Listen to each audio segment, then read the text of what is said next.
Yes. That's a crazy one for me to add to my collection. Is that what you're I don't even. I mean, it's so old, but a lot of old manga are in circulation.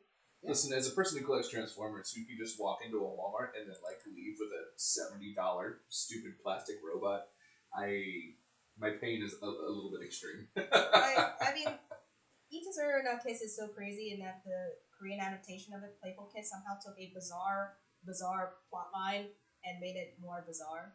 And I don't know if anything can really top that. So I have not heard of that one. So I watched on Labor Day, a couple of us came together and we got at my place and watched the final episode of the season, and it was bizarre. It seems like it's only available as an ebook. That would make sense. And it's like, I mean, it's nice that it's available, but also like it's the point of ebooks. Yeah, it's also like incomplete technically. All right. I can hear it from here. I'm going to plug this in and see if that hopefully makes it sound. I spent 3 hours with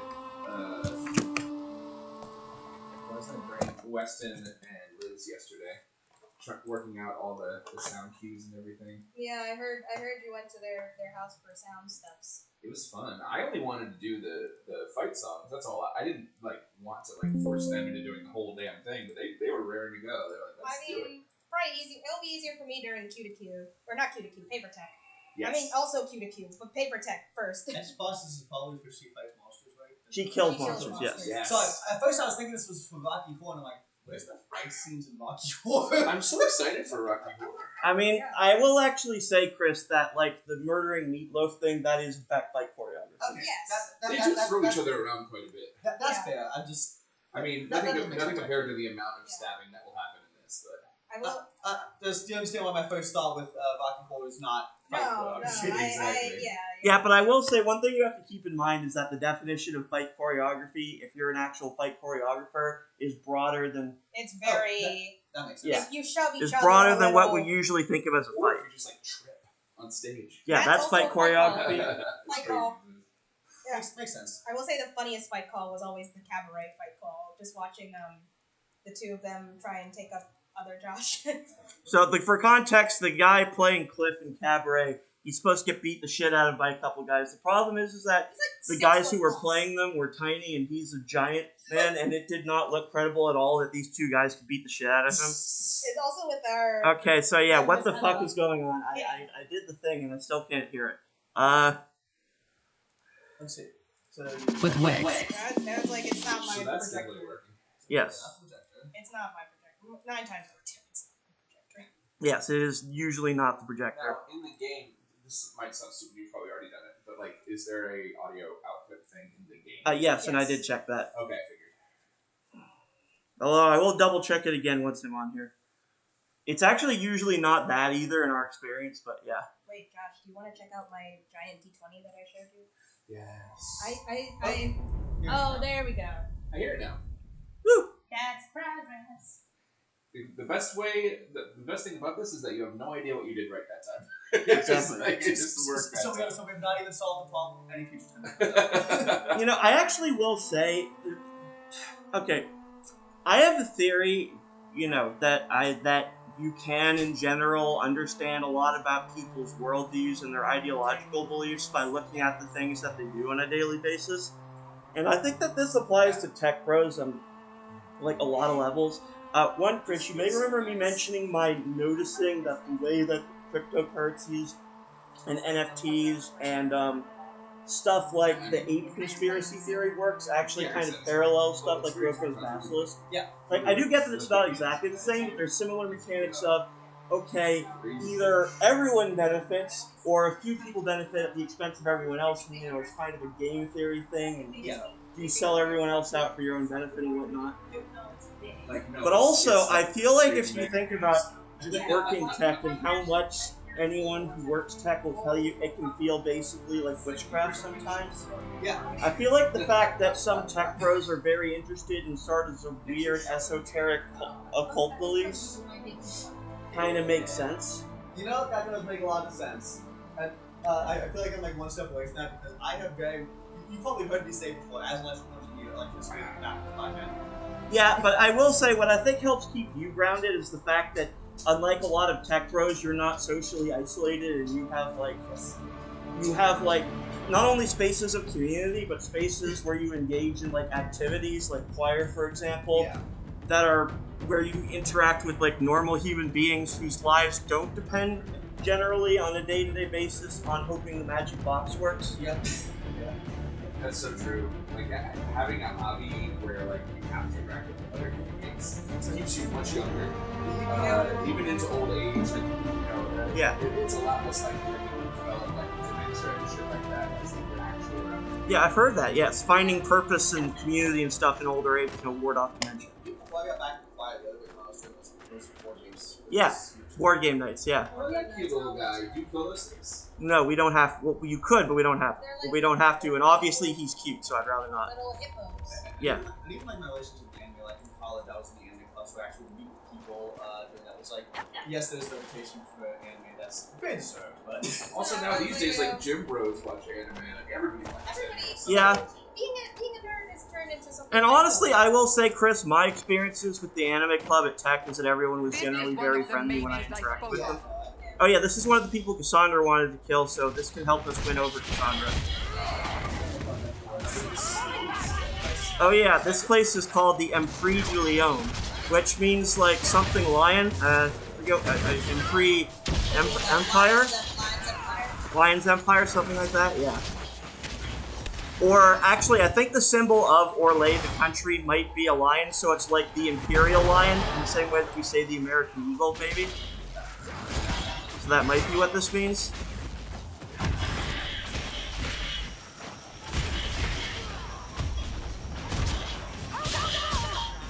Come on, Bull. You've been doing better recently. Might have to talk about it so that it's a bit easier to see. by the way, do we think that American Eagle actually wanted to make a eugenics-based act?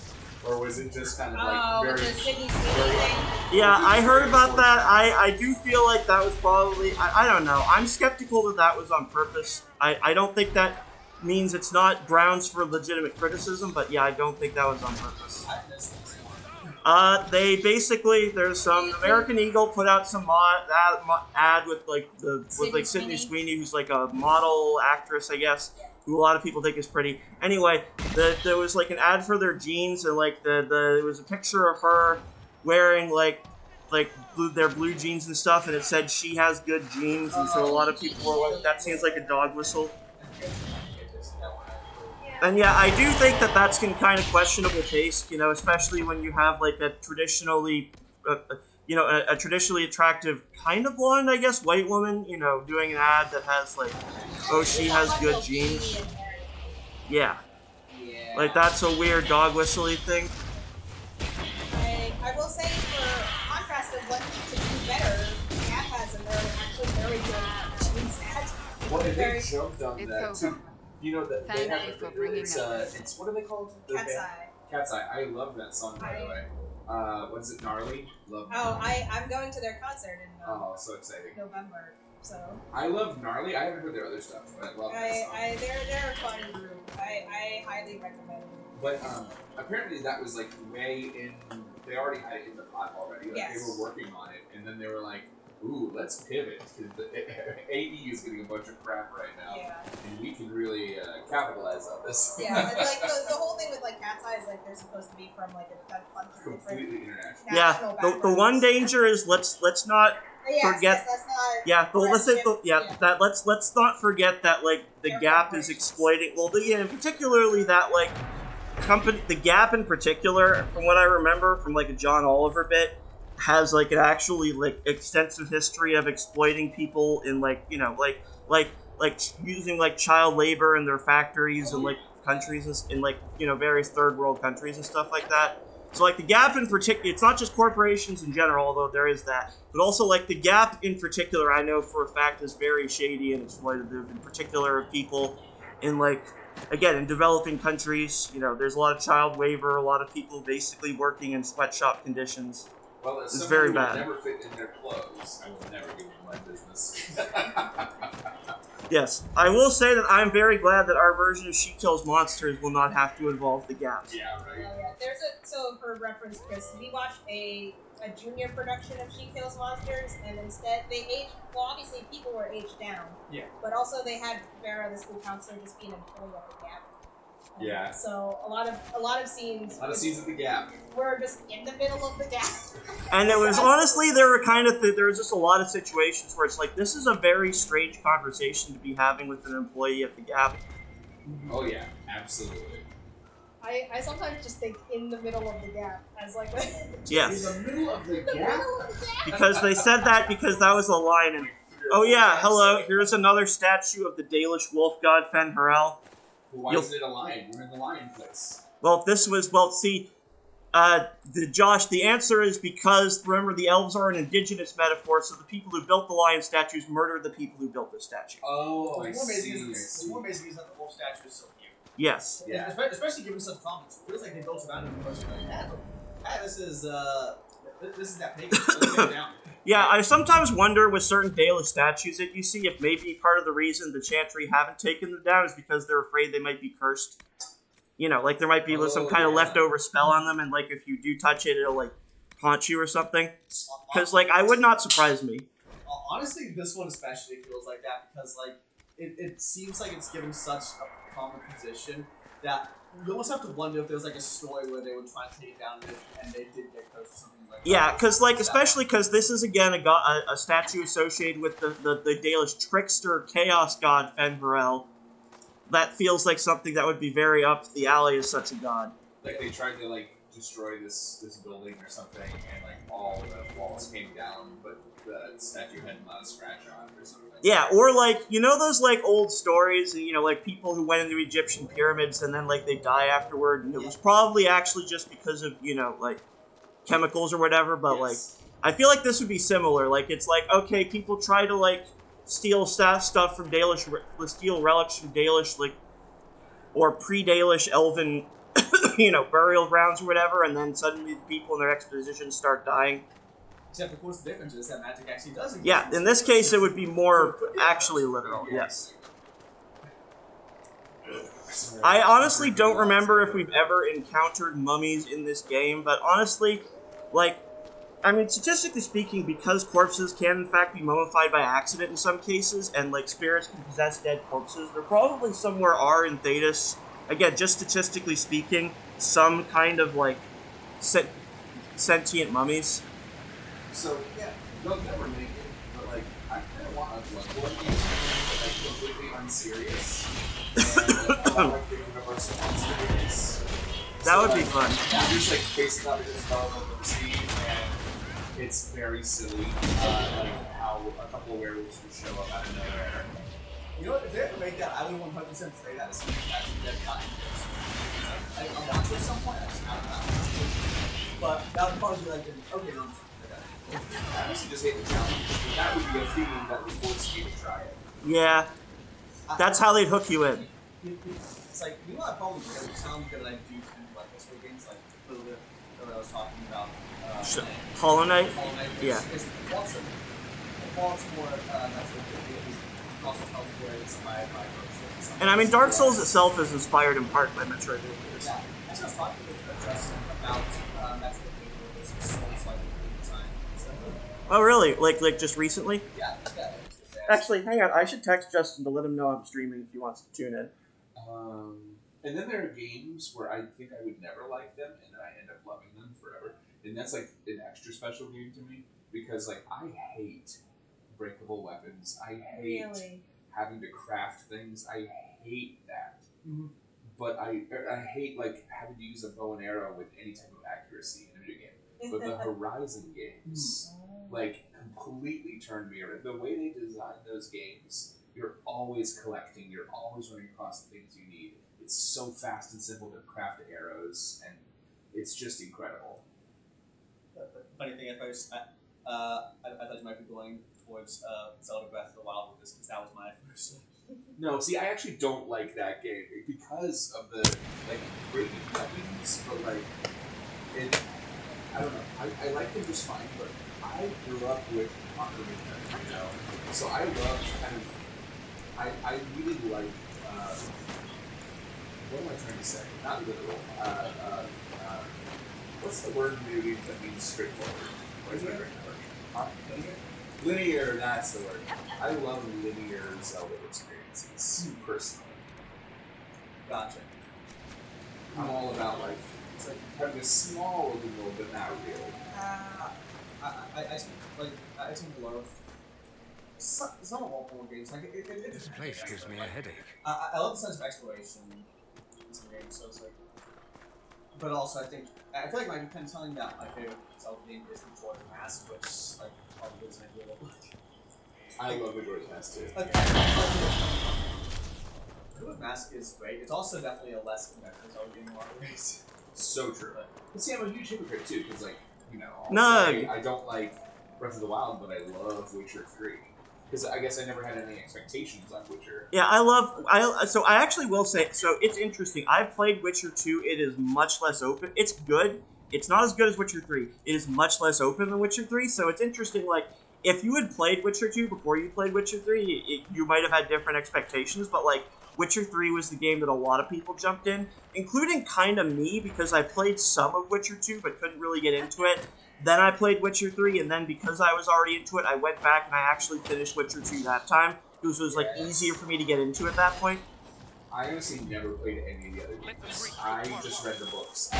I do really want to read the books. I haven't gotten around to it. I will say Witcher 2 is, Witcher 2 is, I do think it's still quite good. It's not very intuitive a lot of the time, but the characters are interesting. The way that the story can progress, like the choices that you make early on can help ensure that the overall story of the game unfolds in very different ways, in ways that are honestly pretty cool. And like, also just like, it's a really interesting game to me because it's a game that genuinely doesn't have a main antagonist. Like, there are just a lot of people with their own interlocking and overlapping agendas, and none of them are really the main bad guy. Oh, sick. Well, maybe I'll have to check it out sometime. I think because I started with 3, I don't know that I would enjoy 2 as much. I honestly think for me, like, it does depend. You and I obviously have different mileage in these things, but for me, playing Witcher 3 actually helped me unlock Witcher 2 more because it meant I was already experienced with a similar combat system, and that helped ease me into Witcher 2 because Witcher 2 is not very good at explaining how its combat system works. So playing Witcher 3 made it easier, and it also just kind of made it more accessible for me because I was already invested in some of the characters, because a bunch of characters in Witcher 3, you know, also appear in Witcher 2. So, like, for me, it actually improved my experience in Witcher 2 going back to it after I played Witcher 3. I'm checking it out, but currently I'm still like 200 hours in Persona 5 going out. So. Oh, yeah. Yeah, I have been finally, actually, another game that took me a while to really sink my teeth into, but I'm finally getting a lot deeper into, is Baldur's Gate 3. Like, I played it, I got through most of the first act, and I enjoyed it. You know, I enjoyed a lot of it, especially because it reminded me of Dragon Age, but, like, I found it hard to really get too much deeper beyond that. But then just recently, I got back into it, and now I'm, like, close to finishing a playthrough. So, yeah. Have you played Baldur's Gate 3? I don't have a machine that can do it. Yes, that's fair. But when I get the PS5... I will say, Josh, I have also been thinking about streaming Baldur's Gate 3 at some point, so... If you haven't gotten to, yeah, what? I love my D&D. Yeah, so if you haven't gotten to playing it yourself by then, you're welcome to watch me play it. Yes. All about it. It is fun. The characters are fun and very gay, and you know, it's you know, actually it kind of does remind me of She Kills Monsters in some ways, not just because they're D&D, but because there are some kind of similar themes about how, like, trauma, you know, that isn't faced kind of comes back later. And, like, you know, lost connections, and, you know, rediscovering things about lost loved ones who died or that you thought died. And Tiamat herself does not appear, but, like, she actually, some stuff related to her does, because, like, one of the main factions in the game is the Githyanki, who are, like, these... Okay, so actually, well, I mean, Josh, you're relatively familiar with D&D. Do you know much about the Githyanki? The Githyanki, I can see them in my head.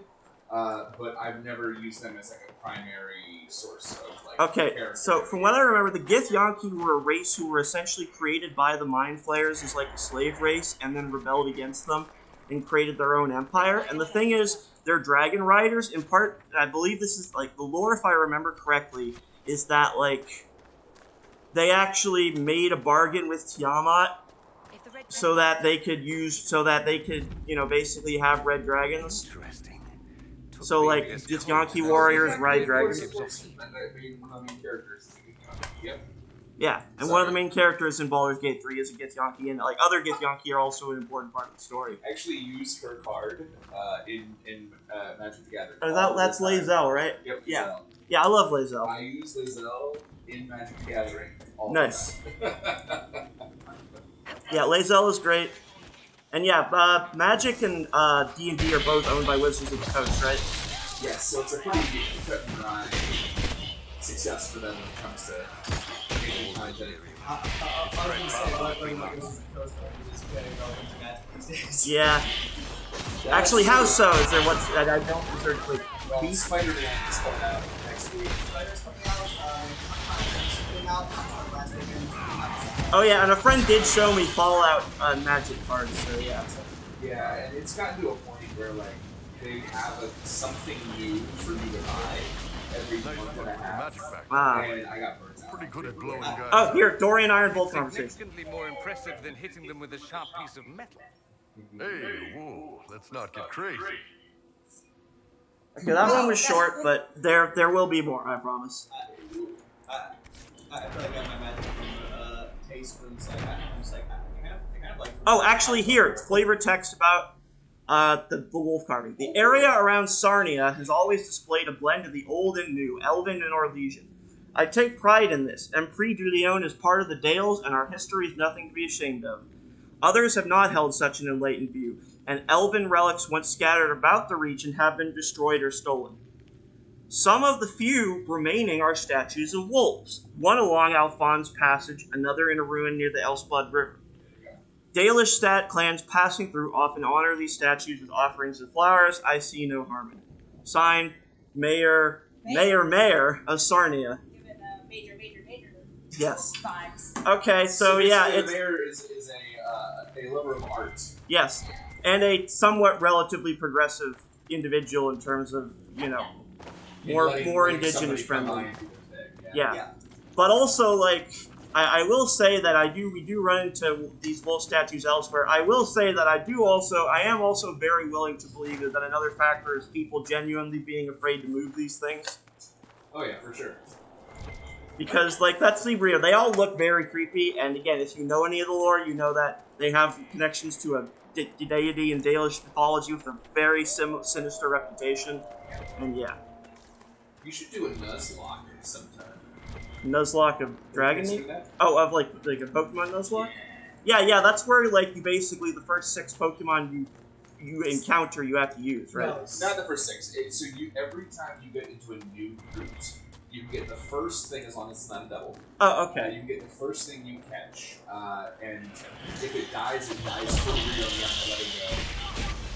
Basically, you try to win without losing all your Pokemon, and try to make a team out of whatever fate gives you. So I've been a massive Pokemon fan and playing games since I was like 6. I actually have never done a Nuzlocke. Never done that? It's the only way I do it now. It's like I'll play like when Scarlet came out. I'll play it once just with whatever I want, which was kind of impossible for the entire dog to actually kill it. I actually was doing that as like a second S. Let's see, what was it? Mabosstiff, Poundstone, Lightning Rock. I didn't even use Lightning Rock. Oh, wow. And I'll tell you why. Okay. Because I refuse to believe that Clodsire is not a dog. Okay, that Clodsire was part of my initial team, so. But There you go, yep. Because Clodsire is I looked at Clodsire and I'm like, you're a dog. You're on my dog team. Fido. Yep. Houndoom. See, I used Arcanine. I don't know. I think my last one might have been Arcanine as well. Yeah, I just Arcanine is my favorite forever, so I always go with Arcanine. Yeah. I've actually part of the reason I haven't done Nuzlocke is I actually like one means I don't restart miles. I just start training new teams. Yep, that makes sense. So that's more what I do instead. It's just I did that, and then I did an all-cat team, which was a little bit... Oh, by the way, we're about to come up on something that I want to show you guys that's very cool. The game is not going to tell us what it is. I'll make sure you guys know what we were, I'll point it out once it has appeared. Okay. Thanks for being Actually, Chris, you might be able to guess what it is, because it's something you talked about before that's in this area. If not, that's okay. I was actually. I will say if you do guess what it is, don't say it. Because I want to let you know. Yeah. Even if you do, I want to say it. Generally speaking, when it comes to I suppose just like anything in this game, I tend to keep my mouth closed such as I Yeah. And really good test. I have second stories regarding stuff that's happening in the game. It's like, Oh yes. I want to say that because I'm dealing with stuff right Yeah. I'm the person who doesn't tend to mind spoilers because I'm in the belief that like if it's enjoyable, I'll still enjoy it. Yeah, actually, so I did kind of spoil certain things about this game for Chris, and we still had a good time, but we were very careful. We were generally pretty careful. I actually hated the idea that there's nothing spoiled in spoilers and I use them. That being said, I still generally try not to spoil because I think it's spoiled that will help somebody. Well, so my thing is that I've been thinking about this myself, and I think the conclusion I've come to is that generally what I want to do is I want to give people the opportunity to experience the broad strokes of the game in the... Oh crap, here it is. Okay, so the reason I say this is because they deliberately staged this so that behemoth sneaks up on you. Because it comes from that direction where you can see there's a lot of red crystals. So you will almost certainly never notice it. Even me just now, I knew it was coming and it still stuck up on me. Yes. Yes. So like that's very that's the way this is built. You can tell that's deliberate. Like they put a bunch of enemies here in this area and they deliberately place that red Templar behemoth on the other side of that so that midway through the fight it will show up. That's super cool. Oh yeah. So yeah, and I think that's like genuinely really great that they made it so something that big can actually sneak up on you. Could you imagine being like a regular dude in this game? Like, you have a shield and a sword, and then you're like pulled backwards, and your intestines are sucked out of your asshole, and then like you're in a fiery tornado, and then Yes. a giant war axe is coming down on your head, and then like there's like a soul sucking spell that like chills your bones, and then like you have no chance at all. Yeah, I feel this. That's why we need the sword.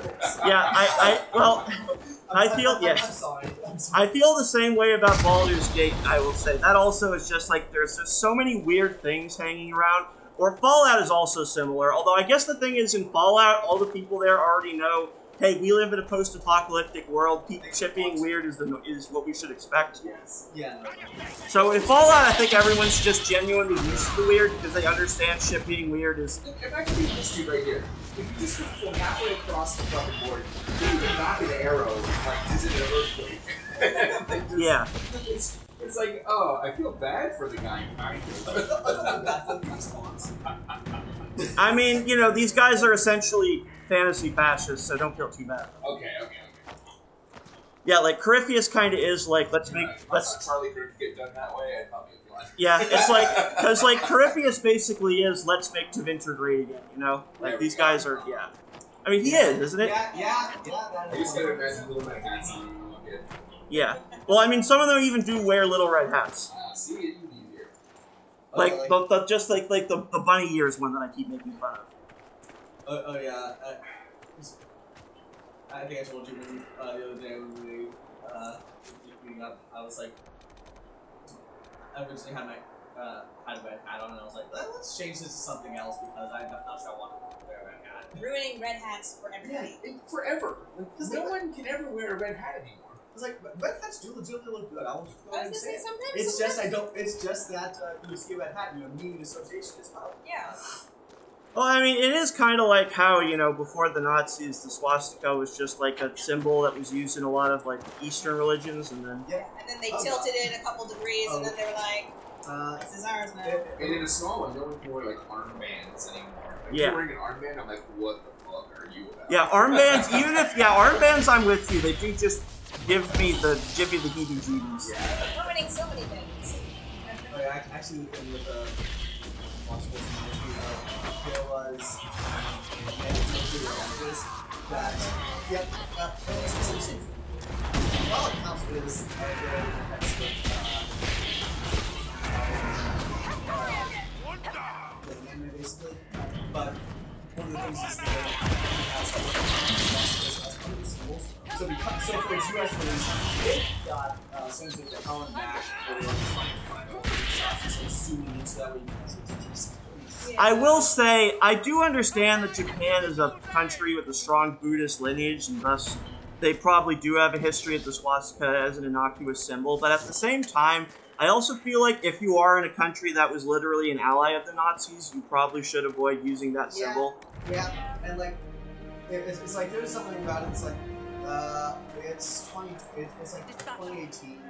Why are you doing this? Yeah, okay, so I will say there are some remote areas of Southern and Southeast Asia where people still genuinely don't have that much contact with, like, the rest of the world. And, like, parts of, like, I would say parts of, like I think, like, Western and Southern China as well. Some areas where people generally are sheltered, you could say, and where, because of, again, Hindu and Buddhist lineage, there probably is a history of that symbol being used innocuously there. And, like, if those people are not very plugged in and don't know or even care all that much about the connotations the symbol has to everyone else... Hold on a fucking second. It's a jar of bees. Yes. Yeah. Oh, yeah. There's We've been using jar of bees this whole Hold on time. a fucking Yes. second. That says jar of bees. Yes, we are using jars of bees. Smash jar of bees? You throw the jar of bees Just at lob them. it. It's a It's like grenade. a beet grenade. It's a bee grenade. You throw a jar of bees, it smashes, and the bees very angrily stick and goes right next to it. Yes. Listen, I've played this game and I don't remember jar of bees. Oh, you have this Really? Yeah, I will say that I think this game tells us the true origin and the true nature of the holy hand grenade of Antioch. I've been saying for such a long time now. Dragon Age, BioWare released Dragon Age Bee Simulator. Just beekeeping Just simulator. Yeah. beekeeping. I mean, I would play that, or just a general like Stardew Valley like game set in the world of Thetis, but again with a strong emphasis on bees. Have you heard about Haunted Chocolatier? I've Yes. Perhaps we should search I'm about so it. excited. That'll be really cool. I'm also excited for 1.7 too. I haven't heard much about 1.7. It's gonna happen. That's what I know. And the fact that I'm just excited because it sounded like we weren't sure if he would make a 1.7. The fact that there is gonna be one is. They have been sure there'd be a new patch like since I don't know 1.3. Well, yeah, but Chris, you say that. Remember, I'm a latecomer, so a lot of that I didn't experience. Yep. Fair. Sorry, just. No, you're good. No, my wife, that's her, like, I actually convinced her to buy a Switch because of Stardew Valley and, Animal Crossing. I play Stardew Valley on my phone like a fucking. It's better on the phone. Because you have, like, auto attack, and you have, like, That's true. That's true. I think it's legitimately better. I might get it on. I don't know if 1.6 got ported to mobile. It has to. Honestly, I might legitimately get a copy of Stardew on mobile because it might be useful for me when I'm away from my computer and whatnot and want to play a game. Yeah, because I usually like to just have it available. Stardew totally fucks up. That's why I started valuing the Switch. Is Switch is my mobile. But, like, when Katie watches me, because I'll play Stardew Valley on my phone while she plays Stardew Valley with her sister. Oh, Josh, hang on a second. I want to show you how the bee grenades actually work. Okay, you throw the bees and see. You can see bees. Surprisingly effective. They've gotten out of But then they're in a fire tornado. Bees! The bees don't seem to be affected much by the fire. That's really convenient for the bees. Listen, as bad as the pollinators are, they better have good reason to throw bees into a fire tornado. I will say, the thing is, given this is something that comes from Sarah, I actually would not be surprised at all if these grenades, if the bees in these grenades have actually been sprayed with some kind of fire-resistant substance. Fireproof. Yeah, because actually, not just because Sarah is an agent of chaos in general who puts a lot of thought into how to cause chaos, but also because her specialization in this game is literally something called Tempest that involves just, like, coating yourself with various, like, liquids that, like, can make you, you know, they give you various properties. I will say I do have a funny fireproofing story. Yes. Actually, Is it a theater thing? Because that's it's obviously... always a theater thing. Yes. It's always. I mean, isn't it? Yeah. Chris isn't even doing theater, and just from exposure to us, it's become more and more, that become more and more So, true. as you can tell from my wall, I did the Addams Family. Yes. We, as general policy, as is the policy, is it's required for us to fireproof our set. And okay, this is so funny because it's always like it's always for those things that are always like just for the bit, like for the moment, and then they just never, you know, like the double set and producers or whatever. Yeah. So our version of that was a bunch of leaves that get after the opening number of When You're in Adams, we have this beautiful shot of someone up in the catwalk dropping a whole bunch of leaves down. Oh, by the way, just gorgeous, gorgeous view. Yes. Ooh. Oh yeah, and that Coliseum. Coliseum over there, we will get to visit that eventually. Heck yeah. So, Not just yet, because it's actually on a cliff, and we have to build a bridge across to get to it. But Yeah. yes. So do they have to fireproof each leaf? Yes. They had to fireproof each, and there were I don't think I can really. Maybe I'll find a photo that will show like how many leaves.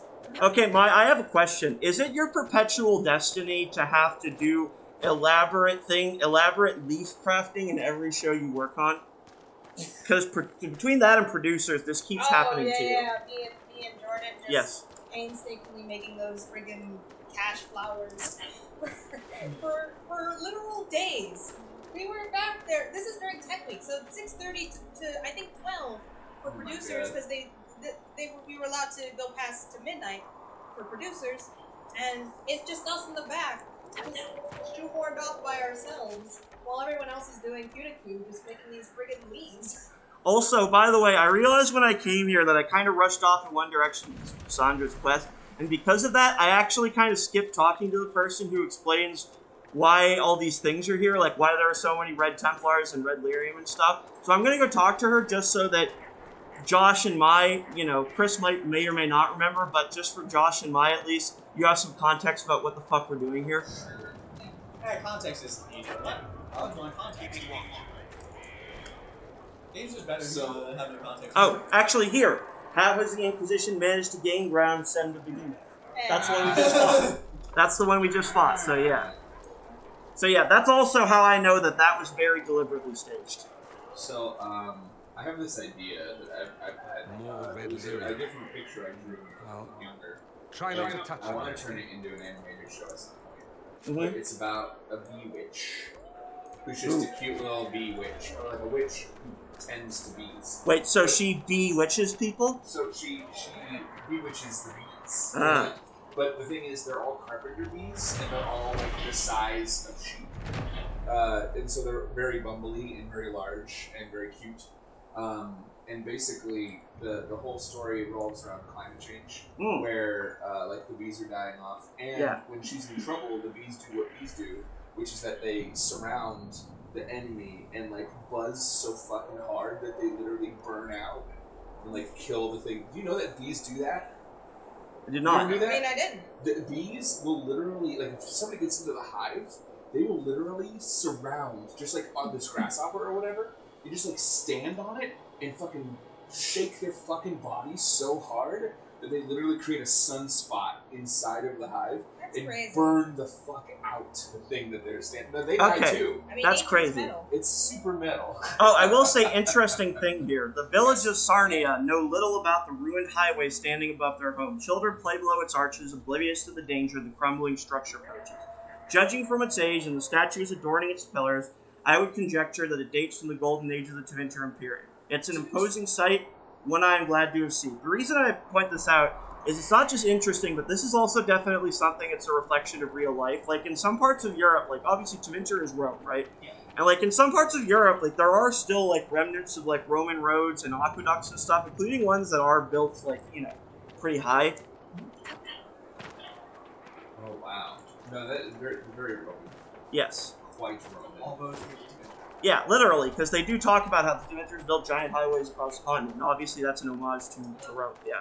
I remember, what's the name of that anyway? It's the DLC one that, The Jaws of Hakon. Yeah. Jaws of Hackman. And the Frostback Basin is the area I think it's called. Yeah. Yeah. That's the one in particular I was thinking of, that's like, I feel like there's actually see it. Like, it's common throughout, but that's the one I'm going to Yeah, that's an area we haven't gone to yet. It's a DLC area, so I'm actually thinking we'll probably mostly save it until after we've finished the main game. But it's a very interesting one. That was like heavily built upon by. Yes. Verticality is a continuous struggle.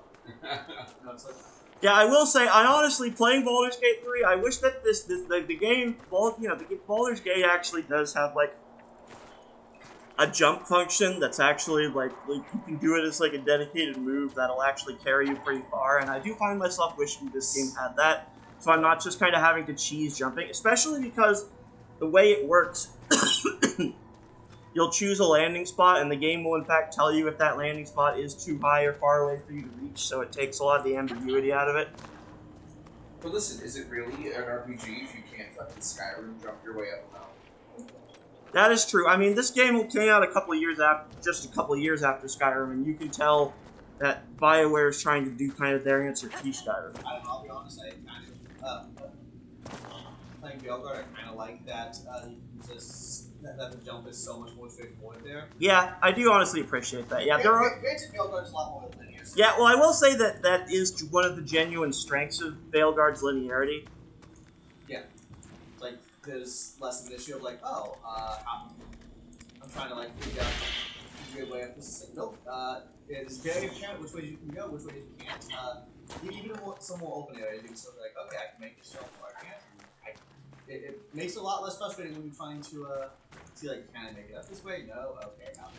Yeah, there are real advantages to that. I will say it actually is very interesting to me seeing how RPGs have developed because, like, in the immediate aftermath of Skyrim, we did see a general trend toward big, expansive open worlds. Like this, Yen, which I mentioned, was like the first real Inquisitor. relatively expansive open world Dragon Age game, which the developers admitted is very much kind of a reaction to Skyrim. And then Witcher 3 comes out the year after this, and again, that's also massive open world. Yeah, that's Lord of the Rings, Tale of Mordor, or whatever. the Shadow of Mordor. Shadow of Yep. Mordor. Yeah, and so I feel like that was generally the trend, and then it feels I feel like in like the late 2010s and 2020s that trend reversed a lot because like Disco Elysium, it has that the world is open but it's quite small. Baldur's Gate 3 and Veilguard are both much more linear.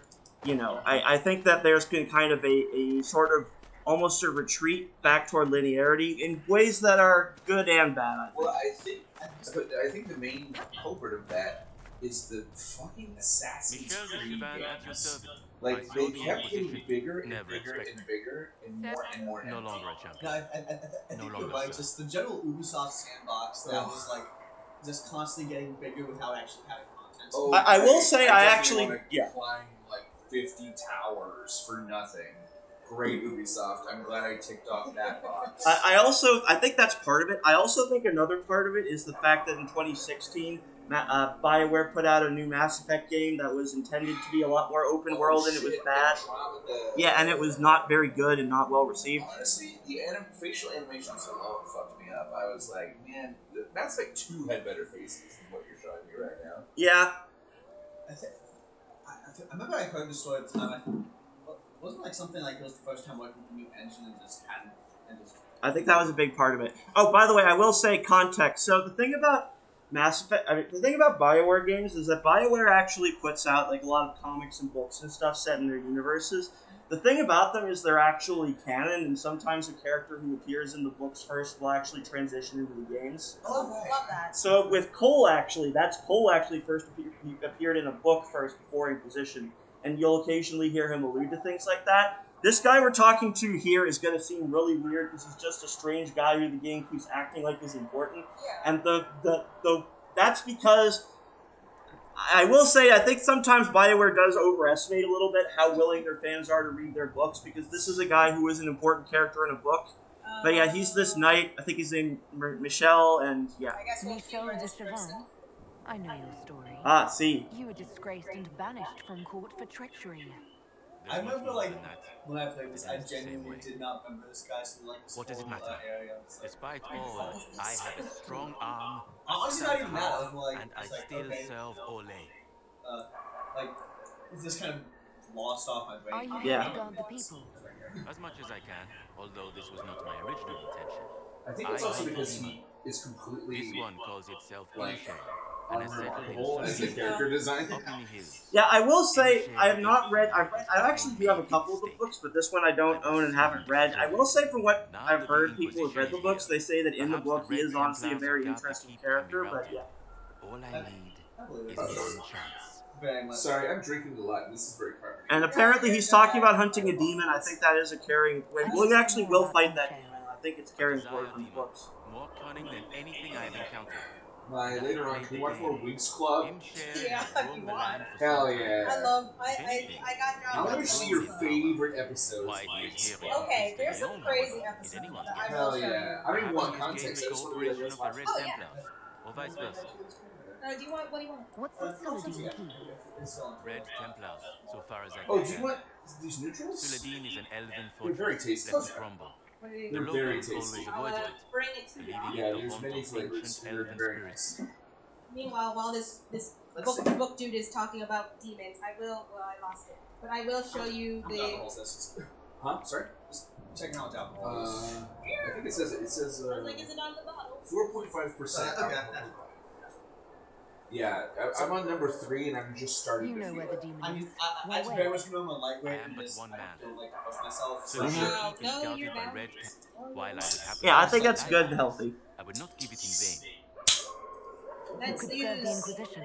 We have use for strong. I will say I think we have to help him kill the demon first, which we'll do later, and then he'll join us. So we can in fact hire this guy, but but not yet. But yeah, now let's go talk to the mayor, I think, and she can explain to us what the fuck is going on here and why are there Red Templars and Red Lyrium everywhere. Love that. I will say, here's a shot from earlier. I managed to track down the Adams Herald. Every fucking week. Yeah. Okay, this lady's missing her. Oh my god. Good lord. Okay, yeah. Oh my god. So many leaves. Oh, okay, here's a funny little flavor text thing. Common curses. So, lad, you're getting your sights straight in your first day's topside. I think this is a guy, some dwarves talking. So, here's some advice. you want to You're read? Yeah, not you read just it. trading with kin. You're selling to all kinds of folk now with different customs and tongues. As I've learned here, the most important part of any language is the cussing. It gets you trust, it gets you coin. Most elves you see in the city are servants, and a human looking for a fight might call one knife here. If the elf returns with shem or quick, blood's about to spill. Those Dalish elves use flat ear to insult the ones who live with humans, like our unenlightened kin below calling us stone blind up here. Even the humans who pray to some woman that burned alive and her god they call the Maker say something when they knock their shins. It's a curse to say Andrastes, well, any body part really.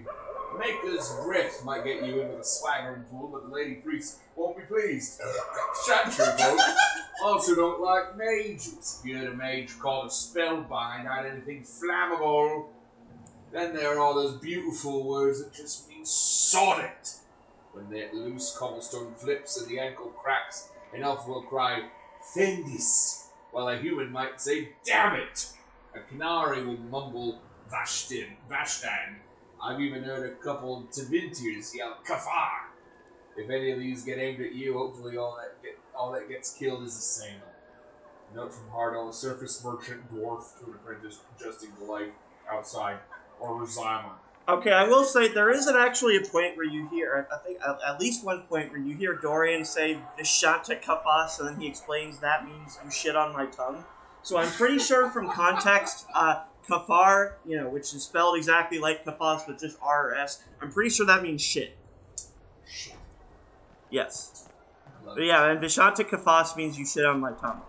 Sorry, you were in the middle of reading that, but then my urge to do the Cockney accent. Oh no, I honestly, Josh, you improved it. Thank you. I will get you to read more Codex entries later. But yeah, let's go talk to the mayor. I'm saying sorry specifically because you were in the middle of saying it, and then I was just like, Cockney time. Honestly, I love the energy, Josh. Okay, no, actually, she's not. Is she the mayor? I think. Okay, so.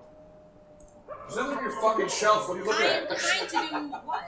I am partly to blame for Look, all this. Yes. I think she was just helping someone when we walked. Okay, I was like, what? Sorry, I think we kind of missed something when we were walking I'm in. so sorry. Now, the Red Templars moved in, they've been taking workers. They keep coming, taking more people, and there's nothing. Yeah. Okay, now. It's called my How can you place. sold land to the Red This Templars? fucking shelf I'm looking at. I swear by Andraste's spire, they look like knights, chevaliers. Such pretty species. They said they would reopen the quarry, bring employment and trade back to Sanya. We'd been struggling since the war began. How could I refuse? It was good for a time. so People French. went to work, they were paid. Then they stopped coming home. After that, the Red Templars stopped pretending. Yeah, I will say that's honestly kind of fair. Like, again, I don't think a lot of people. It sounds like this happened a little while ago before people knew Red Templars are bad. So if just some knights who look like Templars just come up to you and say, "Hey, we want to buy some land and we're gonna make a quarry and create jobs," I feel like you'd probably say, "Sure, why not?" But see now, in our modern society, What do you mean if the anybody Red walks up to me and Templars goes, take "Hey, I workers? want to buy some land," People just no one disappear. come on. I'm like, First those who what are worked you the gonna build quarry, there? then they A took people from community. their No homes. thanks. I just prayed they'd leave me and my family alone. I don't want another Waco. Yeah. See, my sister wanted to make a commune. She was like, "Oh, I hate modern society. Why don't we just go off the grid and do this?" I'm like, "Rachel, you're real close to." It's a slippery slope from commune to. Yeah, I know.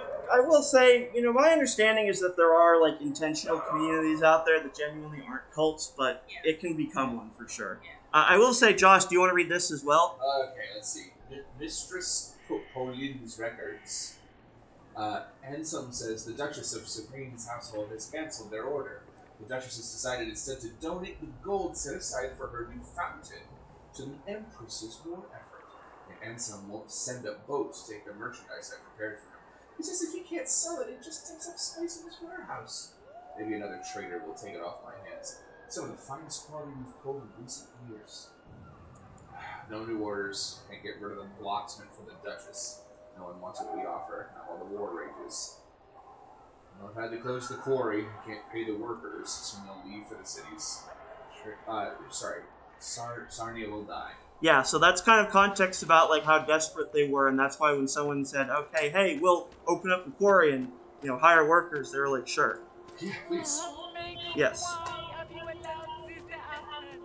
Dorian, you've been to Oh. Marathis, right? Dorian, Of course. Iron One Bolt of the- conversation. Yes. You ever been to that place in the Vivazi Plaza with the big cracked bell hanging off the roof? With the dances, yes. You're making me homesick.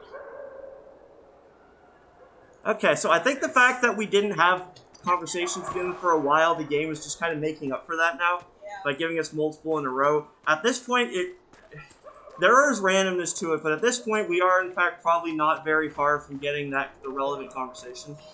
There's I remember there was like when I was trying to get them. I don't think I ever got them to say anything in my place. I kept them in my party for a long time. I started like developing superstitions, but it's like, does it matter which who's there in the party? Does it matter? Yeah. Pull up a wiki or something. Well, and be see, like, this to is how get them technology can essentially train you into adopting a religion. Yep. It's like if I do this ritual, will it make it happen sooner? Yep. And I feel like AI is going to make that worse because so much of AI is just a black box. Okay. No, it's like I mean, let's be honest. Religion's already forming around video games trying to get the systems to work. Oh The yes. thing I'm worried about AI the most, honestly, is I feel like the internet needs to purge because, like, apparently with AI as a concept, like, apparently what it was like the information that's online is like doubling and tripling, and it's so easy to just make new bullshit now.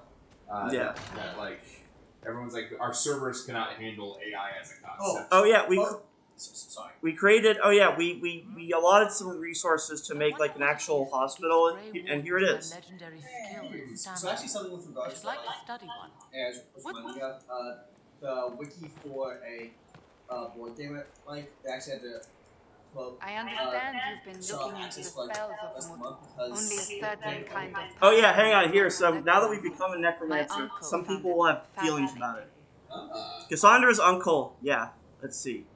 Cassandra, you always been a stick in the butt, anyways. We've been trying. Well, to be fair, if you hear her experience with her uncle, it's not like he's abusive or anything, but he'd always like take her with him into the what's he called, the necropolis, and like she just, so I don't think she doesn't have positive associations with it. which is incredible because having been to the Necropolis, it's amazing. What do you mean by Yeah, but I feel like we can agree it's not for everyone though. Yeah. a morbid kind, drawn to flesh and corpses? I also will say the thing is, you and I, when we're there in the game, Seemed you like don't an have to obsession smell to it. everyone around me. And My also, uncle was and also that the there in the man, was objective. anointing it Oh, with yes. perfumes and reading to it as if it were a child. Whatever your interest, I Also, hope you always don't had go a as far corpse. as he. I feel like he's well. I will say it probably is like, remember I mentioned the character he just mentioned.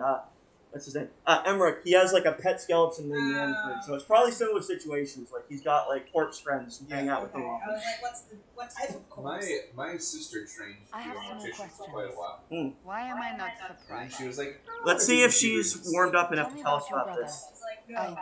Okay, not yet. Prefer See, not I knew to it. speak of Anthony. 9 times out of 10, it's, well, 10 times out of 10. Okay, so Wait, I are think- you back at, this is the central hub area, right? Yes. Yeah, I know this. I remember. yes, it's Skyhold. So did I tell you that You I did that. married Cassandra when I did this? No. Yep, Cassandra was the one I married. Well, actually, so I don't think Cassandra, you actually get married to her per se, Isn't right? there like a redheaded thief or something? Sorrow. A redheaded thief. Liliana. You might be thinking of Liliana. She's more a spy than a thief, but yes. But Spy, same, yes. same vibe.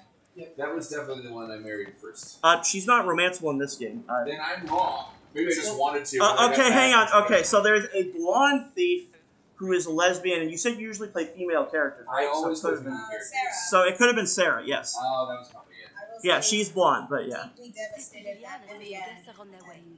Oh, speaking of Sister Liliana, yes. And taupe is not a spring color. Oh, this is funny. Good.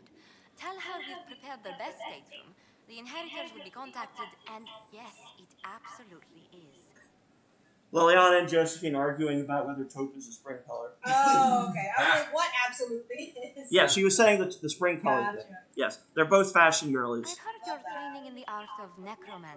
Can I just have a room like this in my Is house? that why? Something sparkles in the Considering air the and like Mortalitasi's cracked reputation? stone flooring and a giant hearth.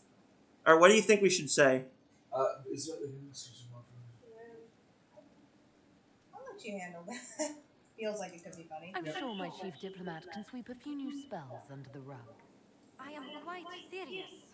Outside Nevada, most people think the Mortalitasi perform death rituals. I And mean, we're just, as they sacrifices. said, recycling And the souls. maker knows what And else. that's kind of cool. I will Yeah, I try like to it. keep the fact that you're learning this as quiet as possible. Also, because Dorian sucks at his Yeah. job. It is very funny hearing all these conversations about necromancy having played Vilgo.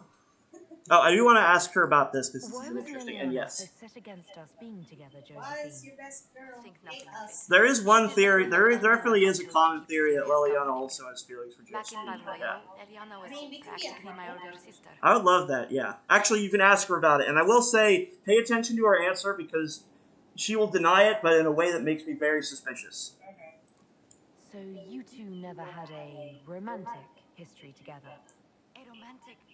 You did hear me say Leliana was like a sister to me. She's a most dear like a porn friend. sister. And Oh, Josh. Hey, stepsis. No. Well, that was not the part I was referring to. It's just the fact that she denies it so strenuously Yeah. is to me, me think the lady doth protest too much kind of situation. I spent some time alone. Oh, yes. I thought we might go somewhere a little more private. That's like what in Wheel of Time where they call I themselves have so much pillow to sisters. do. But When like they just Oh, do a lot of that's- sleepovers in each other's After you. rooms. It's like, yeah, sure. I feel like if you bagged a hottie like Josephine, you gotta give her lots of affection, you know? Smooches! Love the reuse for efficiency's sake of this. Yeah. But it's scenic. Yeah, it is. It's also convenient because now it means we were in the garden area, and we can go get more blood lotus. We So you're teleported. saying that you're playing with her emotions so you can go get plants. Yes. So that, well, yeah, because she teleports us so we can. Because you see, the thing is, Blood Lotus is the main ingredient for making bee grenades. I would once again, Bioware, make a spin-off of this where I can just plant blood lotuses and keep my bees. I mean, yeah, I would play that. I would play that, and wasps, bees and wasps. Bees and wasps, yes. I bet the funniest thing is the fact that like the ideal time for that probably would have been like 5 years ago. I know. When all the farming sims were coming out. Yeah. Like, I just love a good cozy game. But I think if they had made that, I think it would have sold like oh yeah, 100%. no one's business. It's kind of funny looking at it now. It's like, oh yeah, that was especially a big thing a couple of years ago. Yeah, I will say, so I'm going to remind myself what we need to actually upgrade the bee grenades, so we can start working on that. Let's see. Yeah, jar of wasps. Okay, so let's see. It's a good thing it's not called jar of hornets, because otherwise I would not get me shut it down. Okay. All intros. So, we have, okay, so they need one more rare, okay, so so I think wasps, you need to have all the other ones. So let's see, so increase panic chance level 1, that requires Dragon Thorn, which we have, and a whole lot of Blood Lotus, which we do not have enough, so we'll probably actually be saving our bee grenades for a little while just so we can upgrade them. We have 6. Yes. And then increase duration, again we have Witherstock, which is really useful, and then but we have not enough Blood Lotus. So again, the fact that we now have essentially a dedicated Blood Lotus garden will help with that, but yeah. Honestly, like, dedicated Blood Lotus garden, you can still go out and find getting emails. Still like. Yes, let me see. Actually, can't you send can't you send your advisors on quests to look up the resources? Yes, you can. Yes, I forgot about that. So if there's not anything super urgent at the war table, I might have one of them just go for. I think the Hinterlands is probably a good place for Blood Lotuses because there are a lot of them there. Look that up. Yeah, actually, can you look that up for me? What the best place to harvest for Blood Lotuses is? Sure. Is it lotuses? Lotus, Yeah, Blood lotus. Lotus. Yes. Or is lotus plural? I moose? Low tie. No Low tie. tie. I think it Sounds is like low we- tie. I think it is lotuses, but I'm not sure. That sounds right. That sounds right. No, it's this. They probably I just had to say that because. No, that's always a funny gag to me is adding I onto anything as a plural, even if it doesn't make sense. A murder of lotus. A murder of Lodi. Oh. Okay. The plural form of lotus is usually lotuses. Also, Okay. low tie is actually. I was kidding. Well, Chris, I will say, remember, you have a superpower where you joke about things and it turns out they're real. So you need to be careful what you joke about. Okay, so, letter from King Alistair. Inquisitor. Well, that was actually Josh. You want to read it. And by the way, did you play Dragon Age Origins? Yes. So you remember Alistair, right? It sounds so familiar, but I have to tell you, it's been so long. Okay, fair. Just, What's his deal? let's see. He's the guy who's kind of the Aragorn stand-in, who's, like the heir to the throne of, Ferelden. Super serious. No. He fills a similar role, but his personality is very different. Okay. Alistair he's a snarky motherfucker, played by Steve Valentine, if you know the actor. Inquisitor. Well, that was bracing. A pitched battle with evil mages disguised as kitchen servants. Fireballs flying and swords flashing. It brings back old times. I won't be eating anything coming out of those kitchens for a while. Let me tell you. I wonder if they're going to poison me. Nasty little cultists. Anyhow, I'm grateful for the Inquisition's help. We wouldn't have found them without you. King Alistair Aaron.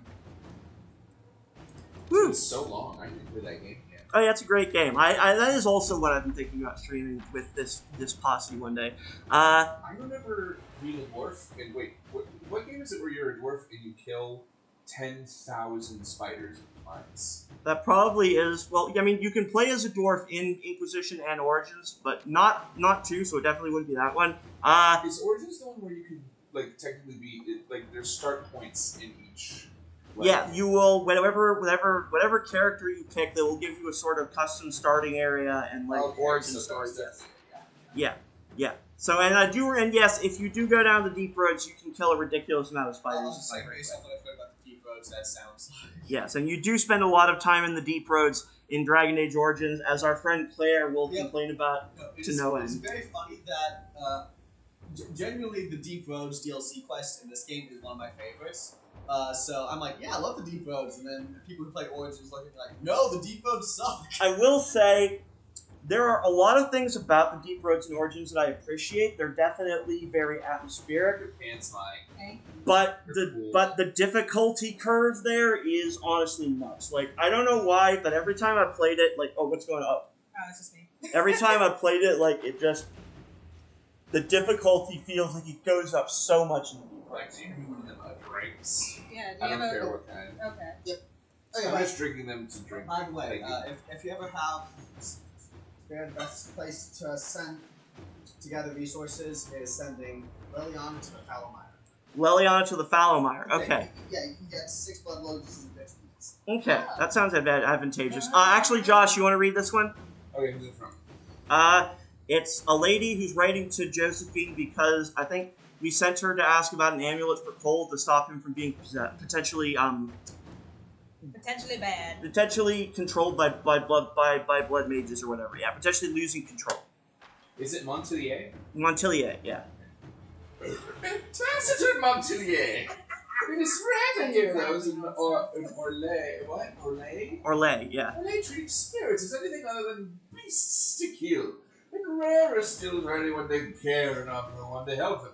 I have given the amulet to your people freely in hopes the Inquisition will continue this open-minded approach. We wish you luck in healing this guy whose rifts have damaged the Fade even here in Rivian. Yours in peace, Lady Dragon. Yeah. I think it's Anna Maria. Anna Maria. Dare smooth. Yes. Okay, so Fallow Mire, we're gonna send Liliana. I'm not doing anything seriously anymore. But Yeah, it is sequence. Yes. Let's see what we have. So if you ask me to read something, I won't do it seriously anymore. I refuse. Okay. You can't make me actually. Could I politely request it if it's an actual serious Okay, quest? fine. I will not force you. I will politely I ask. will pull it together. I'm just being a shithead. Right No, you're fine. Okay, improve stability. We've closed enough rifts, I think, that people are asking us to help them send out some people. They can send soldiers to do sweeps, or local nobility. We can appeal to them. I mean, I feel like if the local nobility aren't already doing something, that's a problem. So I'm kind of like, let's send people. I'll be honest, Yes. like, To work? I feel like it's always hard to send calm for stuff, but that one feels like a quick one. It's like, yeah, that's perfectly up his alley. It's not like. Yeah, it's interesting. I would say a majority of the time his options are not the ones I prefer. But the thing is, when his options I do prefer them, I really prefer them. Like when it comes up, there are just situations that really do obviously seem more up his alley to handle. Yeah, even if Liliana wasn't gathering those first, that still seems like one that's like. I mean, it's usually stuff with a lot of manpower Mm-hmm. that's needed for him, and I feel like that makes sense. So, in his position as a Templar. Oh, this is funny. So remember, okay. So Chris and you would both remember this. Remember the Viking guys that we killed that one guy, and then his father showed up, and he was like, in payment, I'm going to throw goats at you. Yeah. So when we judged him, we actually sent him to Tevinter because we heard he wanted to go there. So we're like, well, we're going to exile you to the place you already wanted to go. Yes. Because I feel like that's the game's way of saying, honestly, this guy seems funny and he doesn't seem any harm. Let's not actually punish him. Yeah. Yes. We have received word that Movran the Under has made good on your judgment of armed exile into Tevinter and has planned immediately staked a claim to a large section of land along the Imperial Highway at the edge of the Silent Plains. It is inhospitable and vacant, and they claim they are not interested in banditry or actively threatening anyone. Beyond, of course, suddenly declaring that they now live within Imperium borders. Our Tevinter contacts say the relocation has caused significant concern among the magistrates. Honestly, I like that because big empires are fond of going into other people's territory and saying, we live here now. Yeah. So I like doing it in reverse, where a small indigenous tribe is now going to essentially colonize a large empire. Yeah. But see, then the wealthy elites can just tell everyone that they're the problem. Well, yeah, but the thing is that the Avar do not fuck around. The way he survived it, kind of want to fight. So if the wealthy elite say we should declare war on them, they'll be like, hell yeah, we're going to go kill some Tevinter. Absolutely, I wish to headbutt all of you to death. Yes. It is, okay, here, this one we absolutely want to pick Josephine because this is one of my favorite, well, you'll see when we get to her back. It is difficult to present this as a positive, but perhaps we could notify Minrathous, that's the Tevinter capital, that that we hope they enjoy our reinforcements for the continued war against the Kunari. The response we get back is genuinely one of the funniest pieces of text in this game, so that's why I want to send that. Okay. I forget. We were trying to help clear some of the deadlocks in Orlais and not making much headway so far. I forget if how it played out for you guys or told the story, but when I first played this game and I had that judgment where it shows throwing the goats against the wall, the game was glitching out a little bit, so every character was T-posing. Yes. And so the goats also just like very stiffly bounced against the wall and just like bounced off. Yes, I think I got that too, like the goats were T-posing. Yep, so it was genuinely that just makes it better. Like, yes. It was already hilarious. Sometimes glitches genuinely take jokes that are already funny and make them even funnier. It was so funny in this case because again, like the goat literally just like bounces against the wall and stays in the same position the entire time. Alright, while we're waiting, let's actually do the next main story quest, and I'm going to pull up the wiki because this is the one that you really want. Yes. Oh, yep. Josie recommended that I do this one with the wiki. I absolutely was like, I want to try it first without it just to see what the design is like if you're doing this as intended. And I was like, yeah, that was dope. Let's do this. Well, yeah, but it sounds like you also didn't regret experiencing No, it. I didn't regret experiencing it. You just haven't want to fuck around and find out.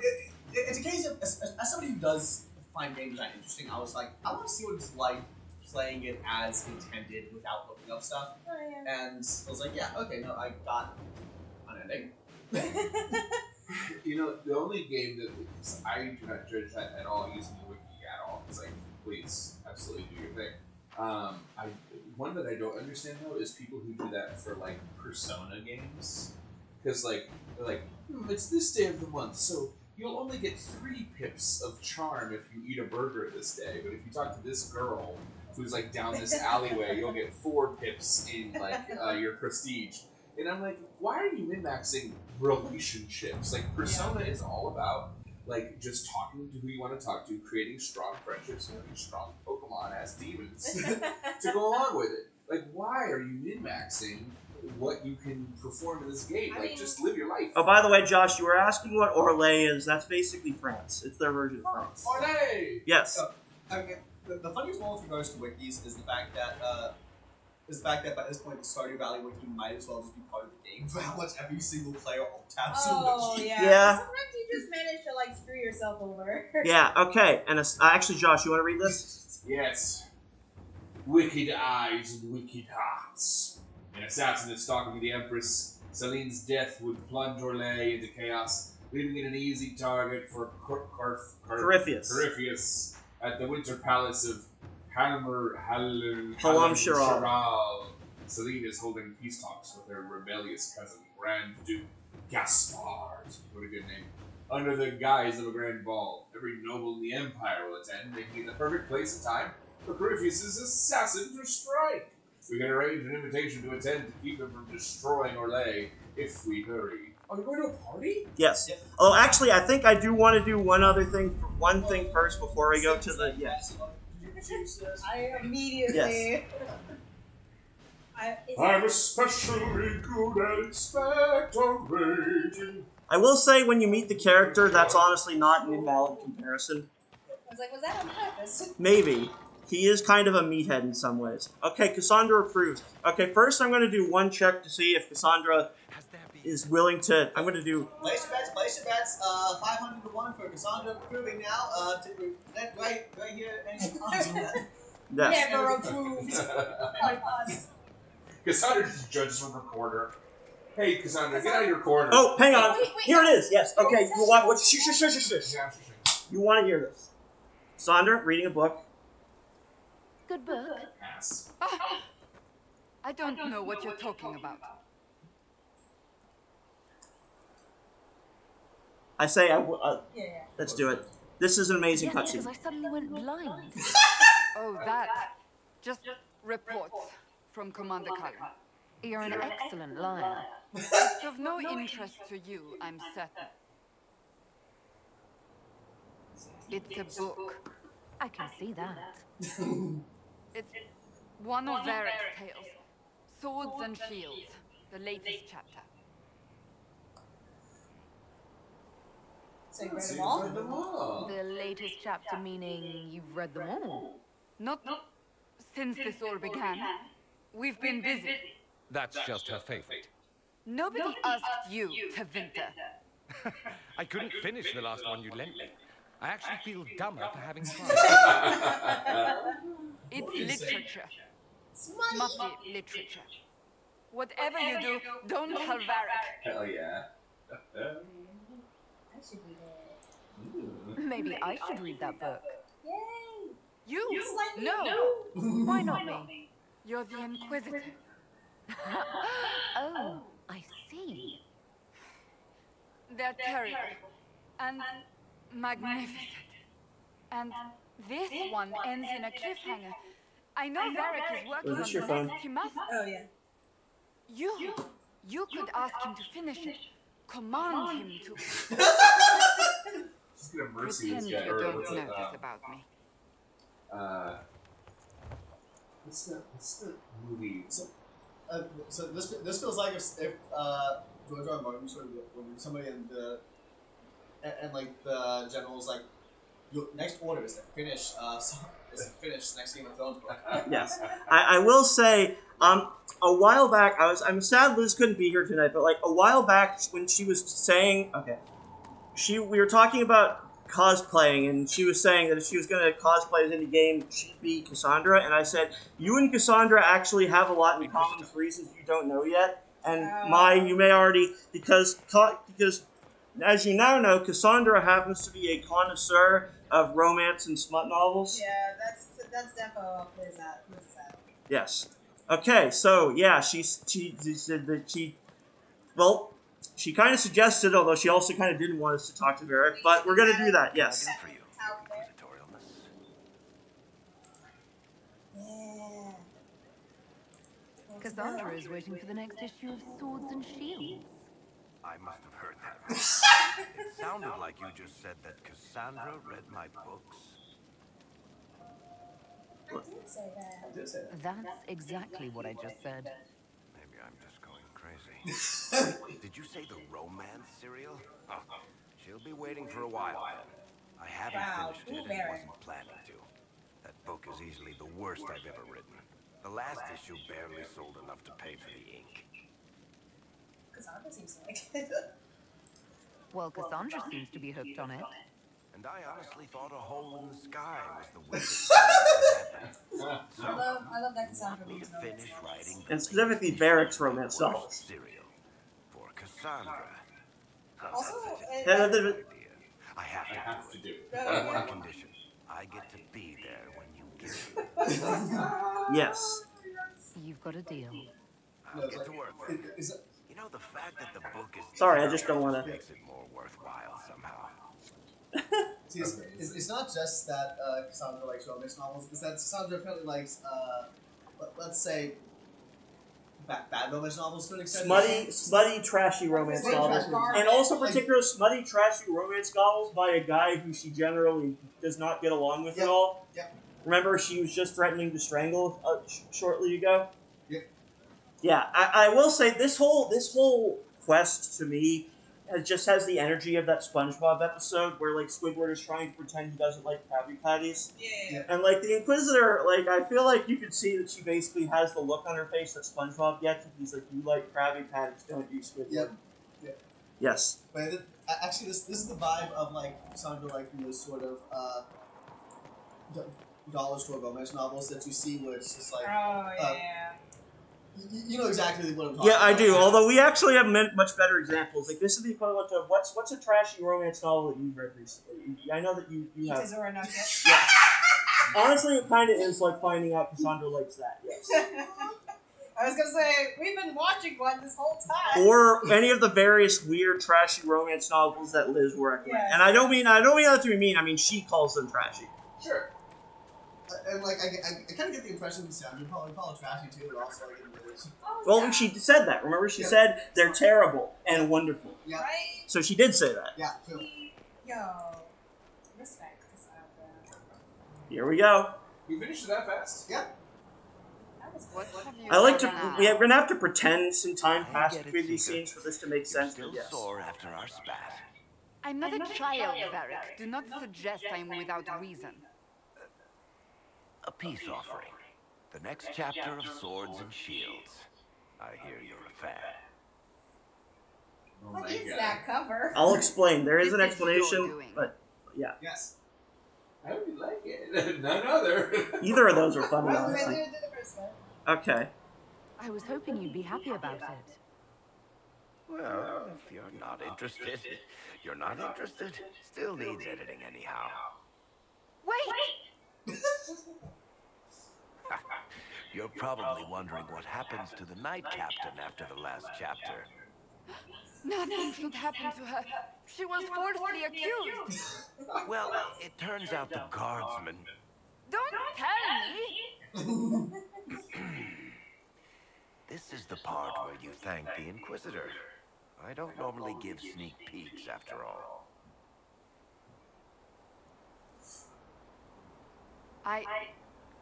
Thank you.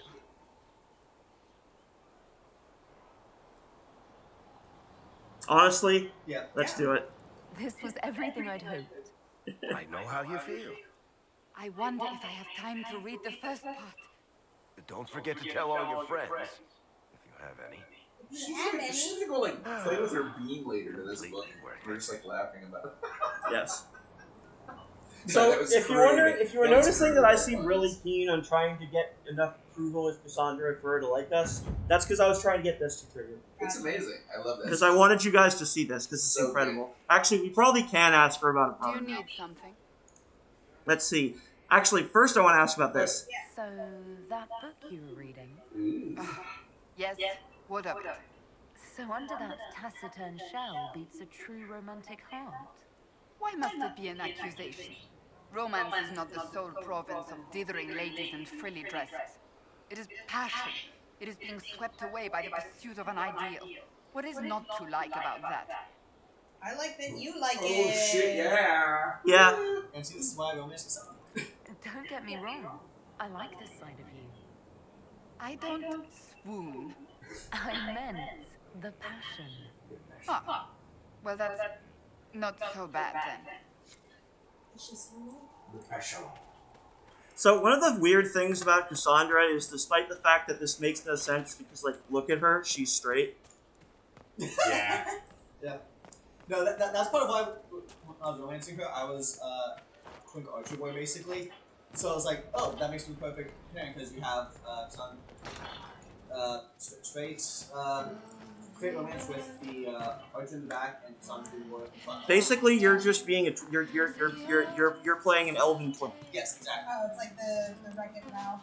Like the... Yep, 100%. Yeah. That's No, it's exactly absolutely it. the Wreck-It Ralph dynamic. Yeah. Yeah, I'm not saying Cassandra should be a lesbian. I definitely like she should be bi because like she obviously she's very attractive. I think to both men and women, and I can see. But like, yeah. Oh yeah, this is the random guy who we keep running into, and he's like, oh, I wanted to help, and then yeah, you see. And I got training to hunt the bandits near my home.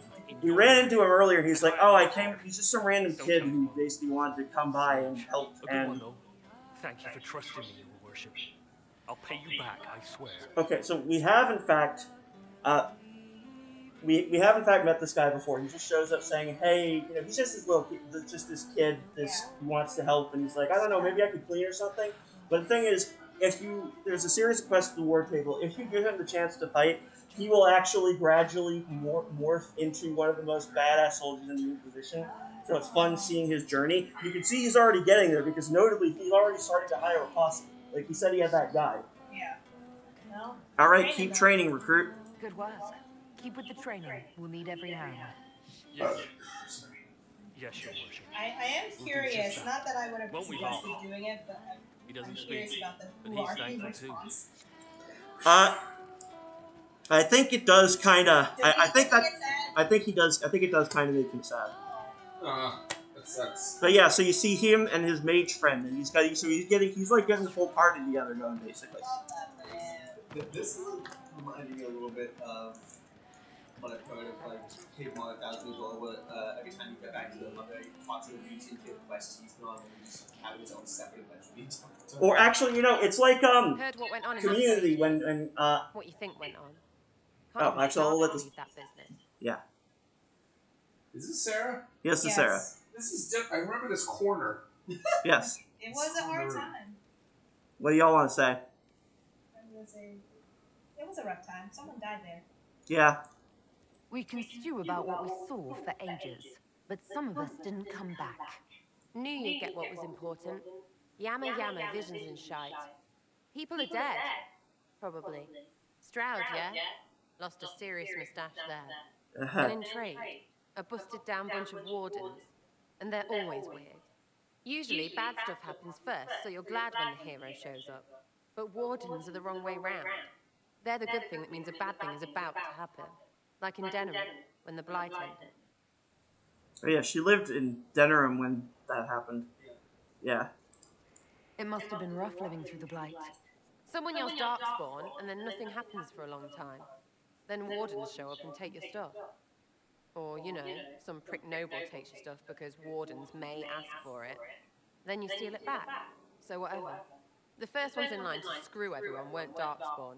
That's all I'm saying. Blackwall's nice, though. Different from the Adamant ones. Need more like him. Yeah, I will say, I do want to, once we've gotten Dorian and Ironbull to a place, I will want to bring Blackwall and Sarah out, because you'll see they're BFFs. Like, it happens quite quickly, actually. Like, they hit it off almost immediately. You're different. You pull at pieces. What did he They disapprove push of? into demons, but Well, different. he'll tell you, I think. I don't like it. Oh, necromancy, that's right. I was like, what did we Is do? the magic I use doing harm to spirits? No, not spirits, not demons. Pieces of them. Bits that could become. A fraction of a fragment of a figment. Not enough to Like be. an embryonic But spirit, I it think, could be is the idea. break. I'm sorry. I mean, I think she does care, so yeah. It wasn't my intention to make you uncomfortable. Just don't bind spirits. They are more. You shouldn't hurt them. Did you want me for something else? I will say, okay, Actually, because I was telling you that Cole has the whole past that essentially happened previously, well, we can ask him about it. Reese was my friend. He showed me I was wrong to kill the mages. A character in the book, I was helping. but yeah. Okay. Not a character we've Evangeline met. went to Adamant, and I went with them. I was worried Evangeline would hurt me. Evangeline's a Templar, I We think? found Yeah. out dangerous things. It scared Seeker Lambert, and he scared the mages. It started. We met Seeker Lambert, he was the crazy Seeker guy. Lambert told me what I was. Reese couldn't look at me. This crazy guy, I think, it's easy to remember, because he's just incredibly melodramatic edgelord. So Cole's just name dropping people. I'm like, who are any of these people? No, she can explain. I think he can explain. What can you tell me about Reese? He was a mage. He saw me when most couldn't, and he remembered. He helped me, and I watched over him. I worried Evangeline would hurt him. She was a Templar, but she didn't like hurting people. When I left, she stayed. Now she watches over him. They should have been with the rebels. Maybe they ran away together instead. Neither of them like killing. If you like, I could use the resources of the Inquisition to locate your friend. No. If they are alive and safe, they should stay away. The last time he saw me, he didn't want to look at me. He saw a monster. Let him forget. We actually can deal with that, but yeah, let's talk You about it. said Seeker Lambert told you what you were. I'm hiding Reese from him, but he chants words and sees. I won't let you hurt Reese. My nose explodes, a shower of blood. Just another parasite that's wormed its way into our world, feeding off all the things you can't have. What we found at Adamant made him angry. We were the first rock rolling at the top of a mountain. He had to stop us. He killed so many. He didn't care. Cold, corrupt. So I came and killed him. Oh, wait, no, so I think Lambert is the guy who came right before the other crazy seeker that we met earlier. the one who was in charge of the one that we fought with Cassandra recently. Okay, sorry, I have trouble keeping track. You can understand, because there's apparently been a lot of really bad leaders of the Seekers recently. If you hated Seeker Lambert, why go to the Seeker Fortress? Because he was right. I was a demon. Yeah, 'cause that I was Secret saw Lucian. demons in Right, person. Seeker Lucian, yes. They put people in the dark, in the old hurts. Another L, that I also didn't doesn't want help. to be that. I heard It's the feedback old was songs in of the feeds. Templars at Val Royeaux and followed them. If I forgot, fought, fell to felling, Templars would kill the demon. I wouldn't hurt anyone again. Yeah, like I said, if you recruit I think I mentioned if you recruit the Templars instead of the mages, you do in fact meet him at the Templar Fortune. This is why. Yeah. Okay. What was the spire like when the Mage Rebellion started? Dead and dying, begging and bloody. Some wanted freedom, some peace, some war.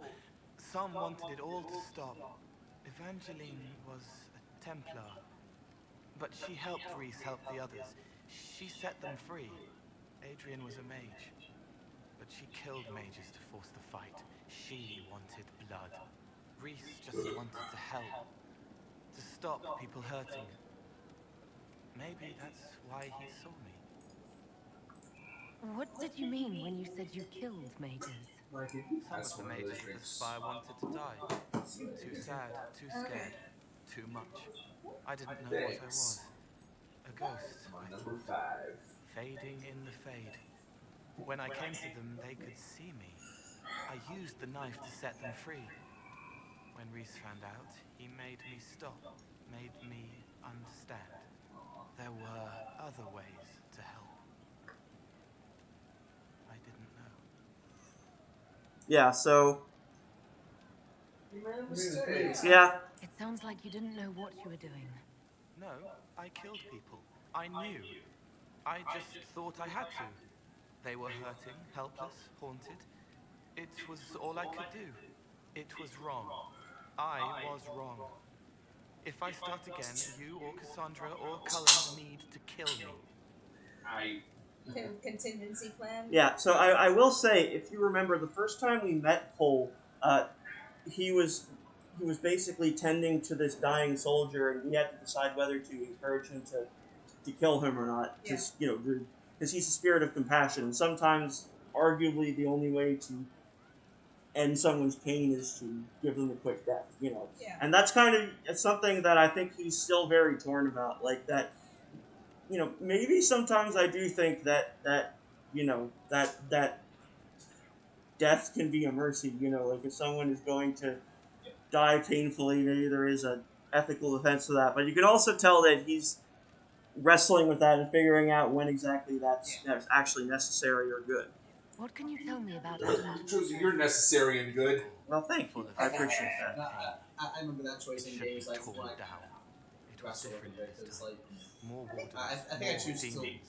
let Less these guys fade. survive, but But the fade was worse. Cole is so certain. I hope I never see I it think he again. chose to kill. Yeah, we did. Yeah, I think there's a defensible Absolutely. case for both options, honestly. I'll talk to you later. Probably. Oh, actually, no. We should. Well, so you see, we can actually locate them. But I feel like right now, though, we should probably let him know that Fear away. I won't take too much. I am not that. not the nightmare Yeah, demon. give him this little. I found the amulet that Solus told us about. Would you like to try it on? Yes, but not here. I like it here. We need some place that can go away if it becomes sharp. What do I do with it? You found one of the amulets. Excellent. May I?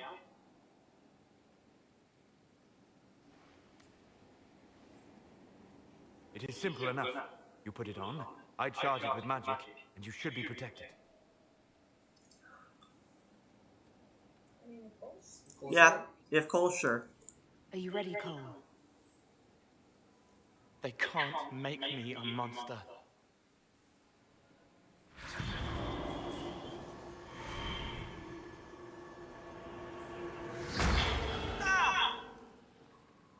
What was that?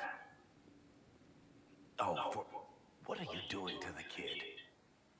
Stopping blood mages from binding me like the demons at Adamant. But it didn't work. Something is interfering with the enchantment. Something like Cole not being a demon? Yeah, I think this is a reasonable. Yeah, we don't really. I'm not certain exactly what Cole is. Regardless of Cole's special circumstances, he remains a spirit. Yes, a spirit who is strangely like a person. I He's don't Pinocchio. matter. Just lock away the parts of me that someone else could knot together to make me follow. Yes. Focus on the amulet. Tell me what you feel. Warm, soft blanket covering, but it catches tears. I'm the wrong shape. There's something.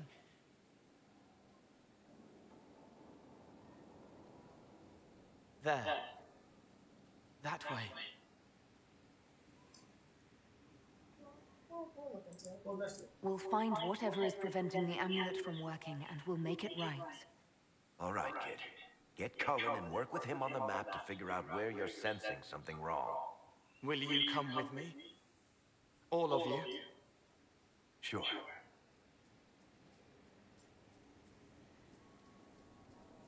All right, I get it. You like spirits.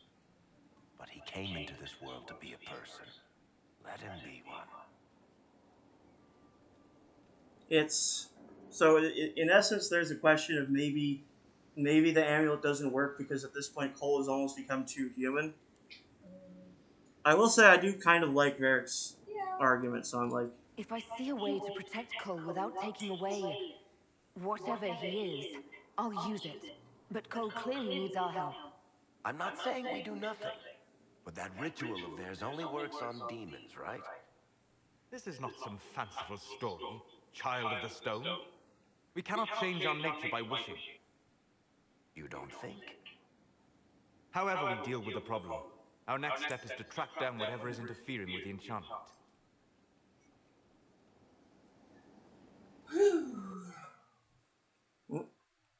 Oh, what? Oh, loading. What?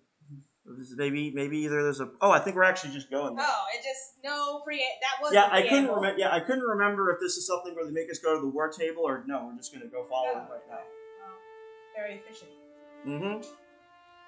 Oh, do you all want to hear how much starts happening? Yeah, yes. This should get me through the month. Give me a moment. Slowly walking up. Greetings. Well, of course we're walking slowly. It's vertical. It's an upward slope. You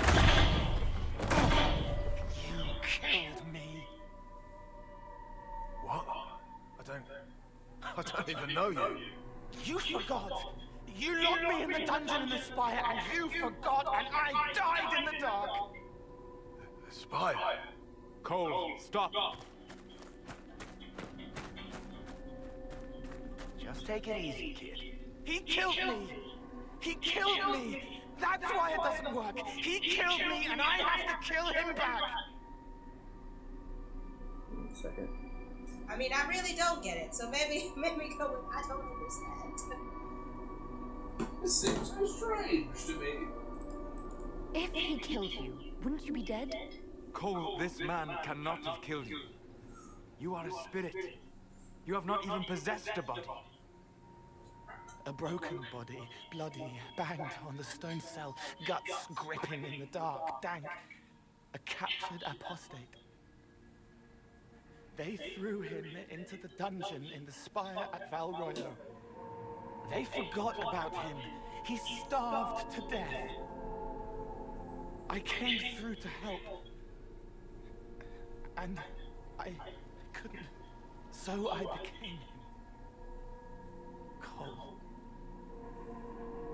If Cole was an apostate, that'd make the guy we just saw a Templar. Must have been buying Miriam. Let me kill him. I need to.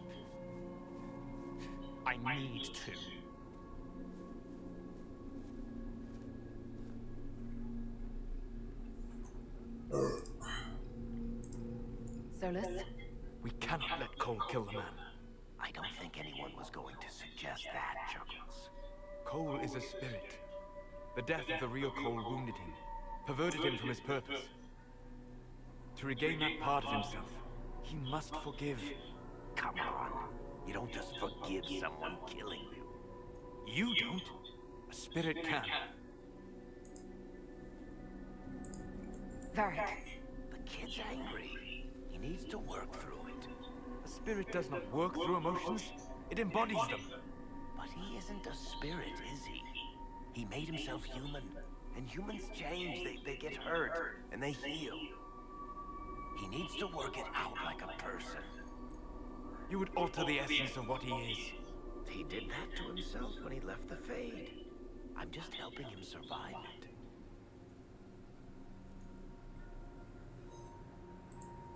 Before I decide anything, I need a clearer picture of what happened.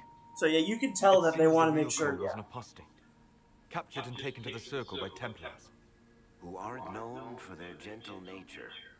As the young man starved to death in a dungeon, his pain caught the attention of a spirit, likely one of compassion. Compassion? An uncommon spirit, certainly, and all too fragile when its efforts to help prove to be in vain. So, in other words, the spirit, which we now know as Cole, found the young boy starving and essentially took his memories and personality. It's kind of like how they imply that the thing that we saw in the Fade wasn't actually the divine, but something that had absorbed her memories and stuff. So this is the Varric solution. And I will say, like Varric says, so Cole wants to stop him from killing the guy, or Solus wants to stop him from killing the guy and get him to forgive and let go. Varric, well, he said himself, he's not actually going to let Cole kill the guy, but he has a different solution. Cole will never grow into a real person until he comes to terms with what happened. Yeah, and I mean, we've done plenty of other stuff that Solus does like, so I don't think he's not gonna, he'll still right, kid. chill with us. You want revenge? Come with me.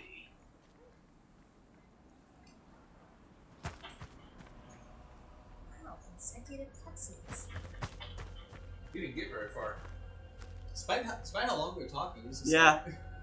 He's just a couple feet away from us.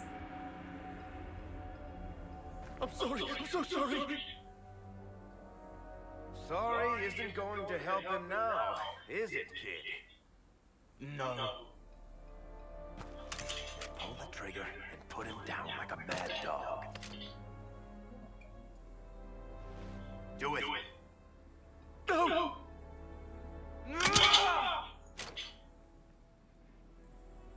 How you doing, kid? Feel any better? It's empty, so yeah. No. You can't make it all just go away. I learned that the hard way. Forget. No. He needs to remember. You too. We're done here. I like that. He needs to remember. Mm-hmm.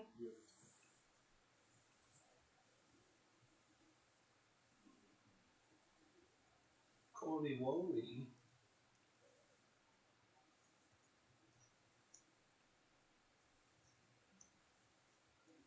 For all we know, the amulet will now never function. Cole remains vulnerable to binding. No, he isn't. The amulet didn't work because he's too human, right? Maybe now the kid's also too human for that binding magic to work on him. I hope you're right. It still hurts. When do I stop hurting? You don't. That's what being human is. I mean, we don't know. I mean, it will help. Yeah, I think that probably is realistic, that it doesn't just stop hurting completely. Yeah. Hurting is part of being a person. Come on, kid. Let's go for a walk. It'll clear your head. No, but literally my The left hand misses a friend with two different names. The left hand means Leliana. Sad, alone, but everyone can see me now. They remember. How do I put honey in Leliana's wine without her noticing? Oh. I can help with that. He puts honey in her wine. Mm-hmm. So It cute. is good that he is not entirely changed. No, there's more cute stuff However you'll find human out. he becomes. Also, Honey and Wine, what a banger. Oh yeah. Isn't that just me? Yeah, I was gonna say it's basically just me. But Well, I think the honey has to actually like what's the word? Ferment? Ferment. The honey actually has to Yes. ferment for it to become mead, doesn't it? I think. otherwise it's just sweet and wine. Yeah, but I think that's the thing. He's just sweetening her wine. Yeah, you have to stick it in the keg for how many days did it start He likes Oh yeah. I'm going to the Red Fair on the 14th. Oh for yeah. me to Butter eat and sugar. baked potatoes But I with didn't turkey taste on his top. soul. Oh, she's talking about Colin. Hey, don't knock butter and sugar. What a combo. Hell A yeah. pleasure. That's how you make What do the caramel. people make of us? We've gathered many favors among the nobility. They will be gently reminded of this. Let's speak later. Bye, girl. Bye, babe. Yep. Hang on. Oh, so yeah, there is one thing I wanted to do quickly, and then we will get to the Winter Palace because let's see where we're. Oh yes. You guys want to assault the keep? Sure. Let's go assault the keep. Alright, we're gonna take some people. Bull, Dorian. Oh, by the way, I do want to point out that like their tarot cards change as their arcs Yeah, I progress. was gonna say Solus didn't look like that. Yeah, so let's see. Like the Solus, yeah, that's Solus's post his arc. Iron Bull, note he's surrounded by dead Kunari. Yeah. Like the ones that in that ship that we let crash so we could Indians. yeah. It's exactly the same. Well, we haven't done her quest yet, Yeah. that's why. I think, and Cole's changes too, right? Yes, Yeah. Cole's. This is Cole's. Cole post becoming more human. There's a different one that you get if you encourage him to become more spirity. This is Varrix's midway through his quest, I think, and so that's why it looks as ominous as it does. But yeah, that's like Red Lyrium. That's cool.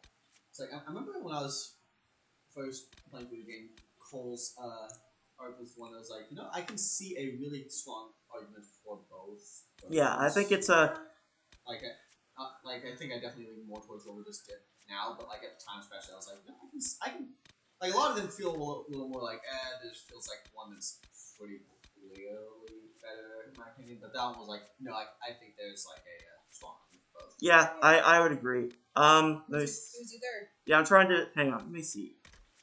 Who's going to third wheel? But we're already the third wheel. The Inquisitor is Who's going fourth wheel? fourth Who's our wheel. fourth wheel? Yes. Who completes Aaron's See, cause? this might need to go, man. Somebody that's a party member, so you can have Dorian and Iron Bull, and then just you and your alliance partner, so you can just have two couples in the field. Yeah. Let me see. You know what? I'll take Sarah because it's been a bit, and also this will be a kind of relatively squishy party, so I'm gonna have and she's good at staying out of the main fray, so hopefully she'll be okay. Everyone just immediately dies. That's okay. Death means nothing as well. That's why we're necromancer. If they die, then we just immediately bring them back. Yeah. Very Dragon Ball. Mm-hmm. Actually reminds me, I was seeing some people talking about the, it was like, hey, why didn't they use a Phoenix down for like Final Fantasy? That's like, pretty sure that's like not supposed to actually be good. Like, I think that's like not actually when you actually like it's just, wait for consciousness. I don't know, I haven't played Final Fantasy. Well, I mean, games sometimes have a tendency to not differentiate very well between death and unconsciousness a lot of the time. No, I'll give Pokemon credit. At least it always refers to its KOs. Yeah. Like, maybe it's part of that part of that's because for the game they really did not want to be fun on. Hey, yeah, we're sending these creatures that we fight into battles to the death. Well, I will also say that honestly, even if it wasn't a kid-friendly game, I feel like if they didn't put that in, PETA would complain even more than they already do, and frankly, in that case, rightfully so. Yeah. It also just mechanically would be weird because then you couldn't use them again after they died. Yep. So yeah. It's like you kind of need really any sort of monster fighting game. You kind of need it to not be dead unless either like even if just because like Otherwise, it gets really questionable. Like, not even just in terms of TV watch, just in terms of mechanics of like, hey, yeah, let's have some features that we actually. Yeah. Now you're just having cage fights. Okay, so Iron Bull just knocked it down to the ground. Thanks, Iron Bull. You're doing the Lord's work. Keeping that thing from, sneaking up on us by curb stomping.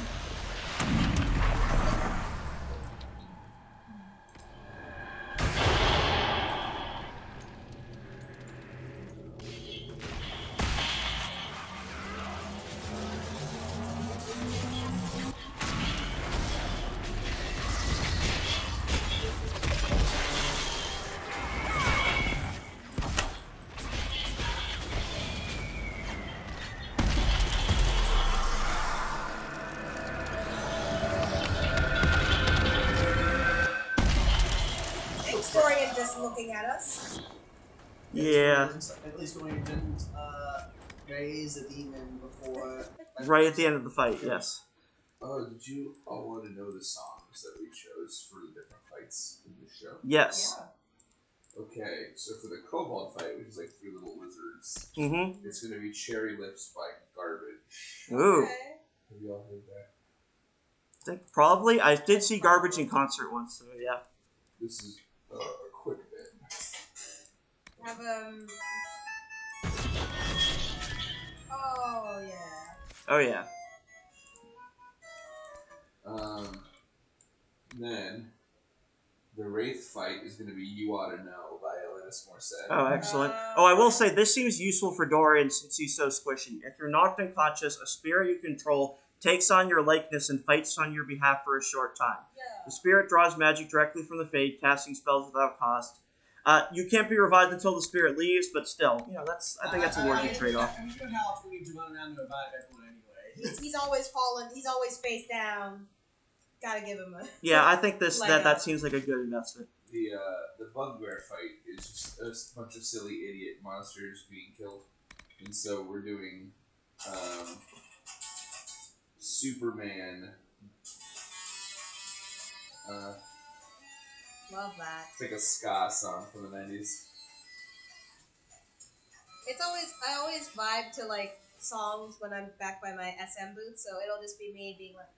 I'm gonna be vibing this entire show. There's so much 90s for the transitions and all that stuff. I always I like hearing them because the SM podium, it's right under the speaker. Yes. So you just get to be like, yeah. So the Farrah the Fairy fight is Stupid Girl by Garbage. And so she's going to be playing a flute that hurts their ears for this first part. But then eventually, it turns into this kind of thing. Love that. And then the Miles Doppelganger fight is I'm Just a Girl by No Doubt. Excellent. Then the Succubus Cheerleader fight, we had to go back to the music video for this and do...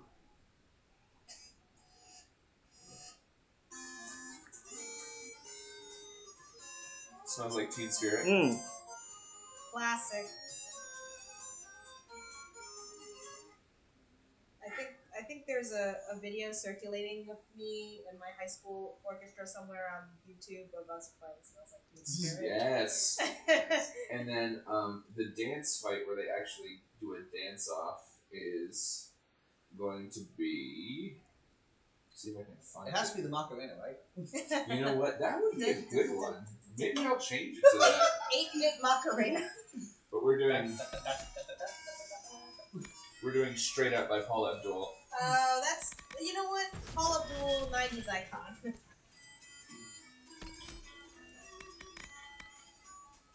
Then... Oh yeah, I'm gonna be vibing back there.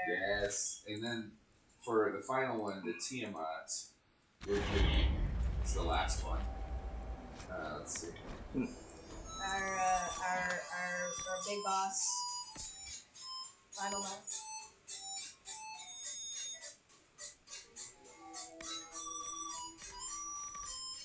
You recognize it yet? Oh my god. I'm so I yes, but also I'm so bad with song titles. It's an Irish band. Oh my god. Female lead singer. I definitely know the song. I'm trying to. I'm just trying to. Zombie. Oh yeah, Cranberries. Yeah. By Okay. the Cranberries. Gotcha. But there's a ton of Pearl Jam and Nirvana and Tori Amos and all that stuff for the transitions in and out. A lot of Radiohead Nice. stuff. That'll be fun. We do love Radiohead. It's gonna be a lot of sound cues. I figure. Most of my shows have been sound heavy. Well, and Weston's like, I'm a big fan of drones, like drone sounds. Sure. And I'm like, oh, so just like the whole show is gonna have a slight underpinning of sound. Yeah, that's fine. We've done that before. I'm actually kind of. I know I have my no music responses, but I'm actually kind of excited to queue up the live show. Oh yeah. It's gonna be sick. I cannot wait.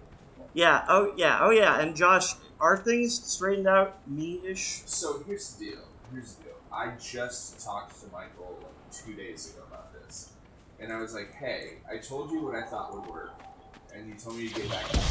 I know you've been busy. I get it. Whatever." And I'm like, "Hey, tell me what's the deal."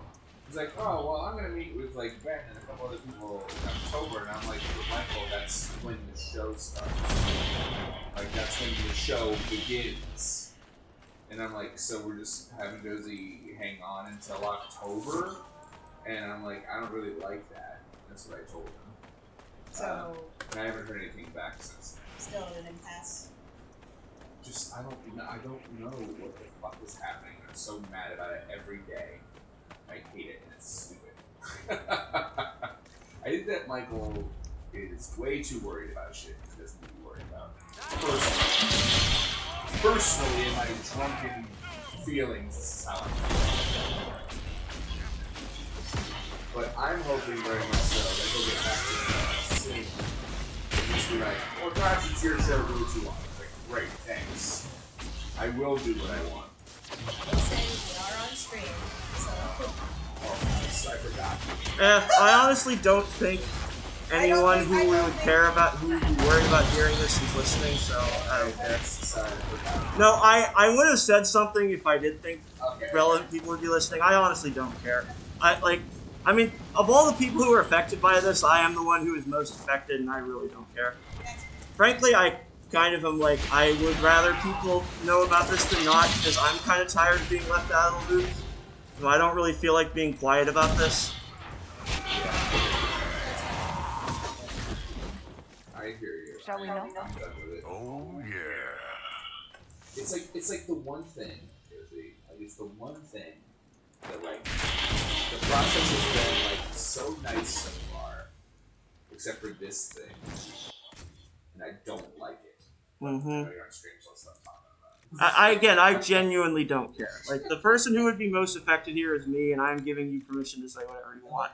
Well, thanks. Sorry, I what guess was... it's possible somebody tracks down, but genuinely, like. Yeah, I don't care. I do think the audience is admittedly small. So. Yeah. I know there has been like one person. I've seen like one person on stream who's like seems like they was maybe there's somebody that you know, but there's occasionally somebody who like jumps in and goes like, oh yeah, I like this game. But, Yeah. Let's see. like, I mean, it's normally just us talking about Dragon Age. Mm-hmm. Relevant history and in between some dumb tits. Yep. Where did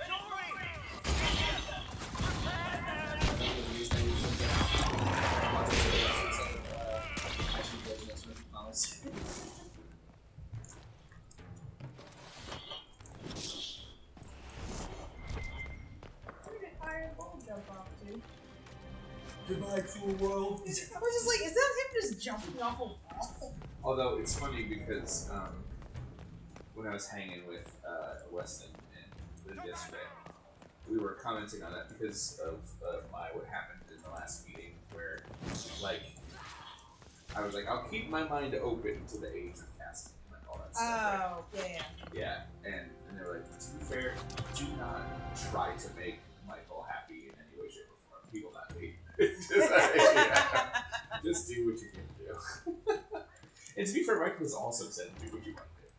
I mean, I think at the end of the day, whatever feels right. I think it's not hard to keep things on the right path as long as you keep it that way. So I trust in the process. Oh, for sure. I have trust in the process. I mean, as long as it's not actually going to wait till October. Like, I'm gonna be real, Josh. If that is how this shakes out, I am seriously considering telling Michael that I'm not gonna do any more RCG shows for a while. Like, I'm not. That's within your right. Like, I'm not okay with that. Like, I might even pull out of the Rocky Horror, which I'm already working on. So I'm not. No.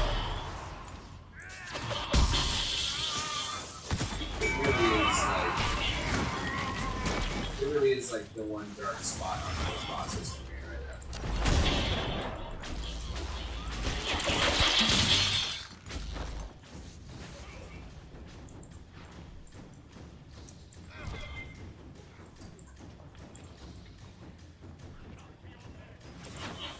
Oh, but I'm not making the dragon heads anymore. Because that seems too annoying. So what are you, as in, are we getting ones that are pre-made? I found a link to these people in California that made some that are super cool and have light up eyes and stuff. Oh, that's neat. And like, it's like $400 for 3 weeks of renting them. And I'm like, honestly, for the amount of time and effort it would take and materials it would take for me to try to build them, like, I think it will actually just be worth it. No, that makes sense. To get these dragon heads. Sometimes you have to know when to outsource the making of your shows in a sense.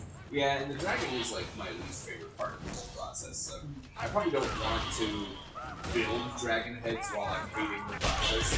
Don't want to do all that.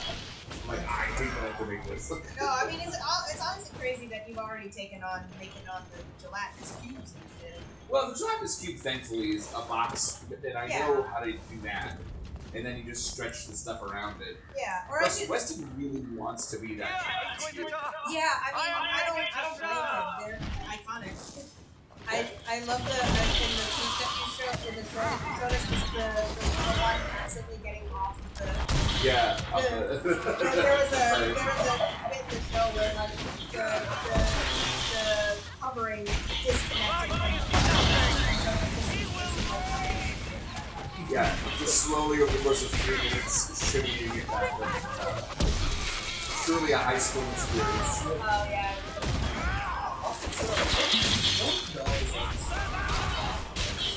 For 5 giant light up drinks for 3 weeks, yeah, it's not bad.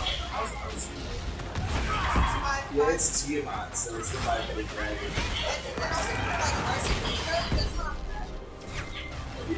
Yeah, I actually have no context. I have no context. I say that not really understanding the. I as a stage manager, I do not touch the buttons, so I don't really know.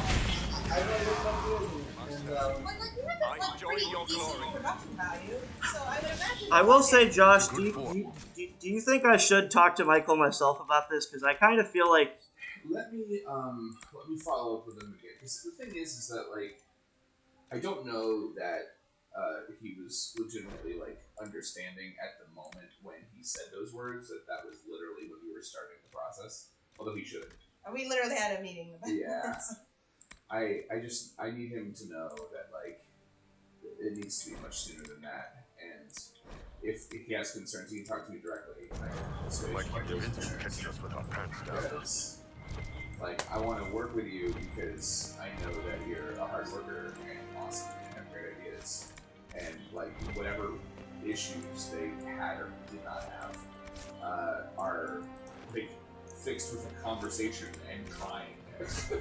You know? Yeah, like, yeah, okay. And yeah, I would definitely make it clear to him that I would, like, consider waiting till October to be straight up completely unacceptable. Yeah.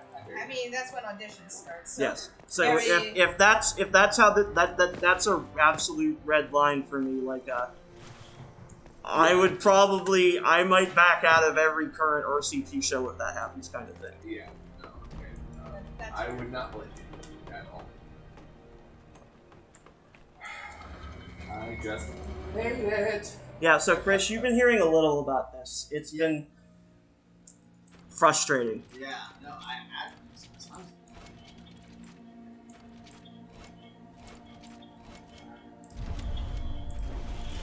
Trying to see Hang on. Okay, so you said, Chris, your devices always start from one with an odd number, right? Yep. Okay, so let me see. I think. That makes sense. Let's see. This one I think has 3. Yep. Okay. I always keep forgetting that like the little diagram is at the bottom right corner, and so I'm like, where's the diagram? Okay, I think this will be it. Yeah, Yeah, so I can just go that and there. Woo. Okay, thank you, Chris. Yeah, that's basically. Yeah, essentially it works because like every single time you go to a place, you also have to leave that place. So, Yeah. So except for the beginning and end, so it's like. Yeah. Hey Maya, I can't save the photos, so I'm just gonna send you the website. Okay. But they have articulating jaws and light up eyes, and then just send it to your phone. So this constellation is Thoth, the Tevinter old god of fire. And the depiction is a man on fire. Oh, that's very straightforward. Thanks. I was about to say that's like. Man on fire. Didn't notice. Got the idea. Whoa. Oh, that's super cool. Well, they're super cool because they're super lightweight. Oh, and yeah. they have articulating jaws, and they have light up eyes. Ooh. Love a good light up eye. Yeah. I gotta follow up with her to see if she. And Laura's been really great otherwise, but like she totally dropped. I mean, she admitted that she dropped the ball when she got to Terra, but. Well, we picked that ball back up, so For we're sure, okay. for sure. No, she has the most gigantic job. I don't even know why people like being producers. Like, Oh, it's the one job that I won't touch, which is funny because most producers will tell me I have the harder job. But I don't know though, because like I feel like as a producer you have to like field every question. Yeah. Like all the time. I think it's also the fact that I don't like touching the budget. We've barely been set up a week. And I have a patrol out of the Oh, but you know what? They might be talking about the fact that you have to be in the room for so much more. yes, it's a bigger time Taken up sink. squatting in the fortress, the warden. We're reasonably well entrenched here. I'll prepare the troops for inspection at once. Tell me about yourself.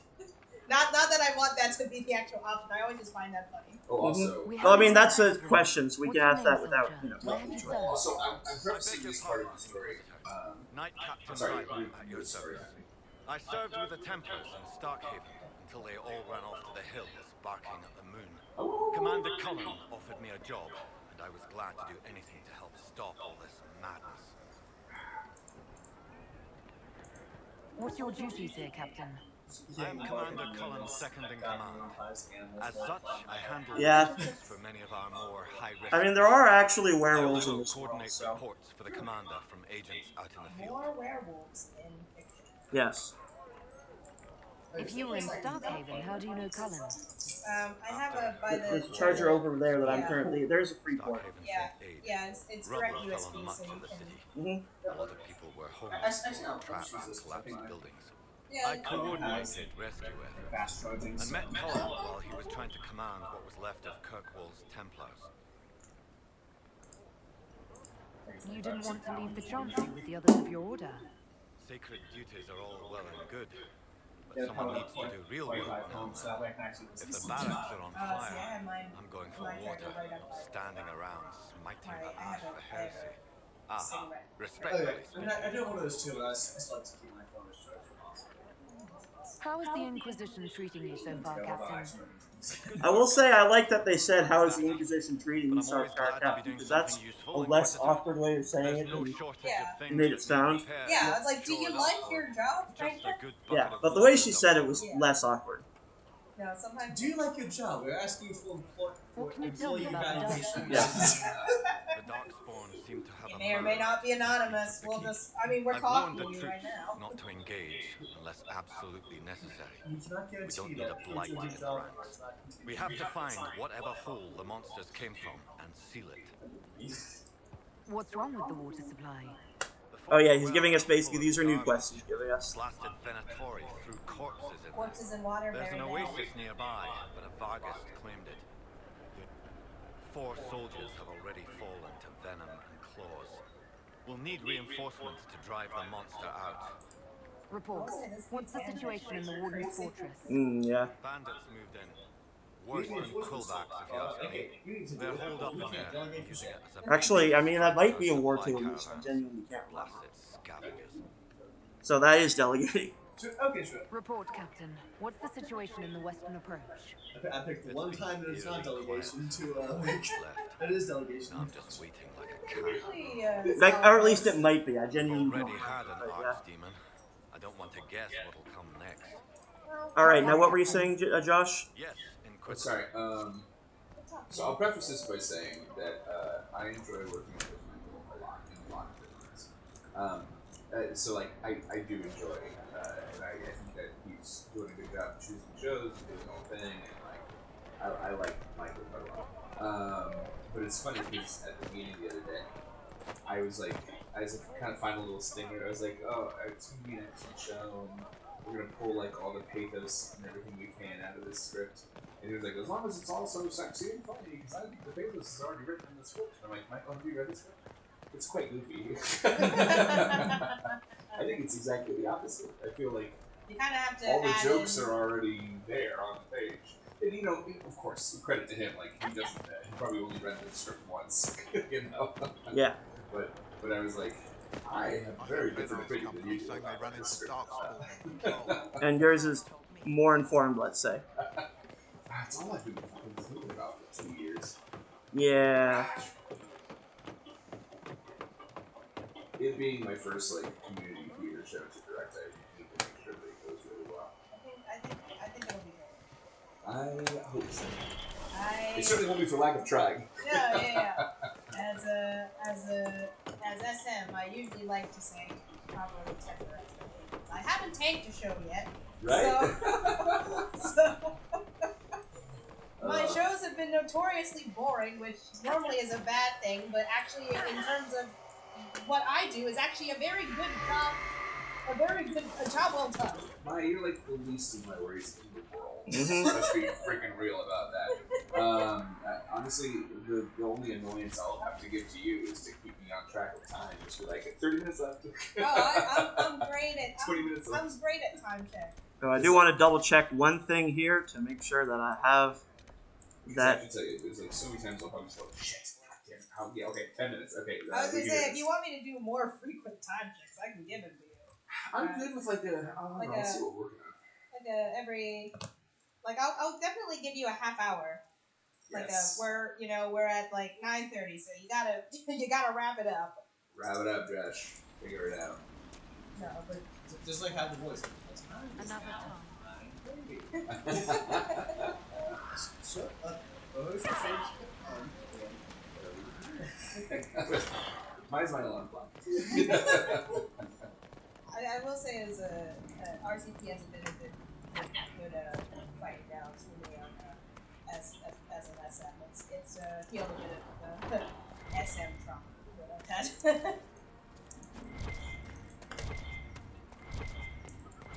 I was looking for something, but See, Chris, my main proponent for like having an SM is that I was like, I don't want an SM that I've ever had or heard about or like ever had anybody be like yelled at by them. Oh, I've never yelled at. I know, because SMs hold so much more power when they know that. I always like to get down in the trenches, so to speak. So. I'll be honest, I have trouble imagining you yelling at me. Oh, it takes a lot for me to yell at somebody. I have an inexhaustible amount of patience. So Josie, how many times have you like played this game? many. Oh, not in a while, but back in the day, many. I mean, there's a lot of options. Yes. So I see, the Yeah, basic- I've done quite a few playthroughs, and yeah, again, there just was no negative context given in my voice. I just was like, you seem to know exactly where you're going at all times, you know? Yes. Oh yeah. As somebody who genuinely struggles with like long 6 to 8 hour games, it's amazing how many times it's like this. Yeah. well, to be fair, definitely, I've had points where I've had a lot of free time, and again, this is just a game that I have a very strong personal connection to, and Yeah.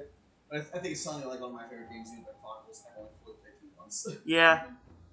That's why I'll like once a year. I'll never delete Final Fantasy IX from my phone, so I will play that game 100 times.